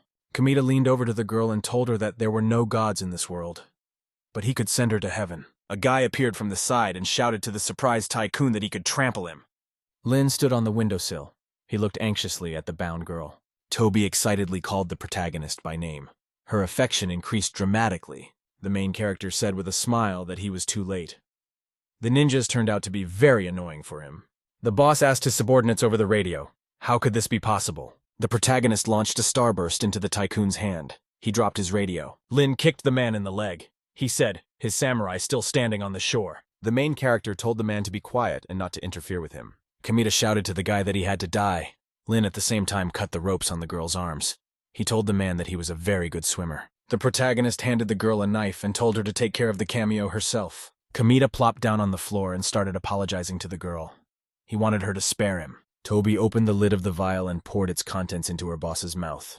The girl said that a whole bottle of the drug was enough for the man to die a horrible death. Kamita began to suffocate. The protagonist and his companion were fleeing the island at full speed in a speedboat. Lin was sitting at the wheel of the boat. He heard the dying voice of the cameo and said that it was a terrible substance. Toby told the guy that Magnate forcibly poured the drug into her. Lin asked the girl what happened to her. The mercenary decided to hug the protagonist and said she couldn't help herself. The girl sat on top of the protagonist. He suggested to her to get ashore and find a safe place. Toby told her interlocutor to let him steer the boat and she would do the rest. The girl sat in the front and threw her legs over the protagonist's shoulders. The main character relaxed with his new girlfriend. She held him down with her legs. The mercenary relaxed with love. She liked being around the guy. The boat continued to run at full speed under the control of the protagonist. Lin told his partner excitedly that he could go slower. The girl was silent. She didn't say anything back to the guy and continued to relax. Toby said with a smile to her partner that he could continue in the same way. She had increased affection after that. The main character felt awkward. He was relaxing with a girl and steering the boat. The next morning, the main character was sleeping on the boat with his girlfriend. Lin woke up and opened his eyes. He thought he had a love experience in a similar way. Toby woke up and told that she didn't fulfill the contract since Kamita is dead. She has to go back to the Saito clan to get punished. The main character told the girl that she can just live and enjoy life. The girl revealed that the mercenary ninjas are all orphans. The Saito family adopted them at an early age. They are taught from childhood that ninjutsu is their only purpose. The protagonist took out a VIP card and held it out to his acquaintance. Lin told the girl there's $1 billion on the card. She can find a business she likes and do it. Toby can live for herself. The mercenary looked at the guy with tears. She thanked him. Her affection grew. Toby's affection reached 90%. The first level of counterattack was passed. The protagonist received 150 million yuan in his account. As a result, the guy's characteristics all rose by 1 level. Lin was sitting in the arms of his girlfriend on the boat. The protagonist was in the city. The news reported that the tycoon Kamita had died in his villa. There were casualties among his bodyguards as well. The main character was outside the airplane. They were loading large crates. The man told the boy that the Kamita was dead and he could return home safely. Lin replied to his interlocutor that he thanked the embassy for protecting him. The main character was walking with a girl on the plane. He said he couldn't visit Kojima and enjoy the hot springs. Sia told the guy that they could do it the next time they went here to get artifacts. The protagonist and his girlfriend boarded a liner and took a voyage home. Toby stood on the ground and watched the departing plane with great attention. Mercenary decided that she would finish her personal business and go to China to find the protagonist. Lin stood at the airport and supervised the unloading of the goods. She told the workers to be careful. The boxes contained very valuable artifacts. Protagonist received a message from the system. He has new skills. Lin looked at his new capabilities with great attention. He thought he was focused on calming the Toby down. The protagonist decided to himself that he would choose a new skill that involved the piano. The system informed the host that he now had a skill in piano mastery. The protagonist felt to himself that a lot of knowledge about the piano was coming into his head. At that time, someone from the side called out to the protagonist. He turned around excitedly. Luo walks up and tells the main character that she's here to pick him up at the airport. Lin realized why the girlfriend was asking him when he was coming back. The girl told the guy that she missed him. Luo moved toward the protagonist to kiss him. He felt embarrassed. The girlfriend told the guy she'd take him out to dinner first, and then they'd go look at houses. She picked a 90-square-foot house. It's worth $1.5 million. The main character said in an excited voice that he would buy his girlfriend the most expensive house. Lin thought to himself that buying for the girl would allow him to earn a lot of money. He expected that Luo's favorability level had already exceeded 95%. The girlfriend told the guy that there was already a car here beside her that she had summoned. I turned around and asked the guy with interest where he was going. The protagonist replied that he was at the airport next to a friend. Luo was stopping a cab at the time. I told a guy that he and his friend were having a close relationship if he picked him up at the airport. The girlfriend kissed the protagonist. He didn't know what to say to her now. She said in a shy voice to the guy that he had a difficult journey to Japan after taking a big risk. The girl turned around and started to walk away. She said she would take care of the rest of the artifacts. Luo waved her hand at the protagonist and told him to get in the car. The protagonist has arrived with his girlfriend at a mansion in a dilemma neighborhood. Luo was very startled when she saw the house in front of her. Lin explained that he had come here according to the advice of an acquaintance. A friend told the protagonist that he pointed them to a mansion that fit his status. Luo looked around with interest. She said the cheapest house here cost at least 1 billion yuan. The worker greeted the customers and asked how she could help them. The main character explained that he wanted to see a mansion called the Dragon Court. The employee thought that people had come just to record a video about the apartments. Out loud, the girl told the customers that she would now make arrangements for them with the sales manager in the city. In the meantime, they could look at the layout of the mansion. Luo told the protagonist that the house is worth $300 million. That's very expensive. The guy told the girl it's their first house. He doesn't want to buy just anything. He wants the best. The girlfriend looked at the guy with emotion. Her affection level had reached 98%. The protagonist happily thought he was very cool. He made money and increased his level of affection. Luo hugged him from the side. There were footsteps. It was another real estate client coming in. A rich man walked in with a briefcase, accompanied by a young girl. The customer told the girlfriend with a smile that he would show her how luxurious the Dragon Courtyard was. The girlfriend asked Mr. Kim if he was going to buy the house. The man replied that if everything suited him, he would buy the house in a minute. The man asked the protagonist if he came here to buy a villa. Luo showed her friend the brochure. She liked the balcony and the pool. The man inquired of the boy, "Is he really interested in the Dragon Courtyard too?" Lin turned around and told the stranger that it turned out to be a coincidence. Luo explained to the client that they wanted to buy the Dragon Courtyard for themselves. He could look at other mansions. The client told the guy that he was young but already a billionaire. The woman told the protagonist that they also want to buy this mansion. It would be a good idea for them to become friends. Lin asked the employee, "Where is the restroom?" The guy pointed him in the right direction. The main character went into the men's room to calm down a bit. The protagonist walked over to the wash basin and poured water into his hands. Suddenly the door opened and a man walked in. Lin looked at him excitedly. The stranger with the seoya got ready to smoke. He asked the boy if he was in a difficult position. The man lit a cigarette with a lighter. The guy looked at him with interest. The client slyly tells the guy that the girl he picked up is really hot. He can't handle her. Lin asked with interest to the stranger, what did his words mean? He didn't understand him. The client told the main character that he plays the rich kid very fake. The man added that he himself plays the rich kid very confidently. The protagonist looked at the stranger with surprise. He was surprised by the man's words. The man told his interlocutor that he wanted to give him some tips. He showed the protagonist a set of his keys to a Porsche and a Lamborghini. Lin said he could see the ignition keys to the luxury cars in front of him. The client said he uses props that impress and excel in front of others. The girlfriend saw him holding the keys and easily fell into his hands. The man told the protagonist that with his clothes he wouldn't be able to fool people. A millionaire should dress tastefully so that you can see everything at once. The client told the protagonist in detail how the protagonist should behave. The girls were standing next to each other. Luo was studying the booklet with very great attention. A stranger told the girl she had a nice Hermes bag. Luo explained to the interviewer that she bought the purse at the original store. The stranger smiled at the girl and said that she was not an enemy to her. She added that Luo was very naive and could not read people.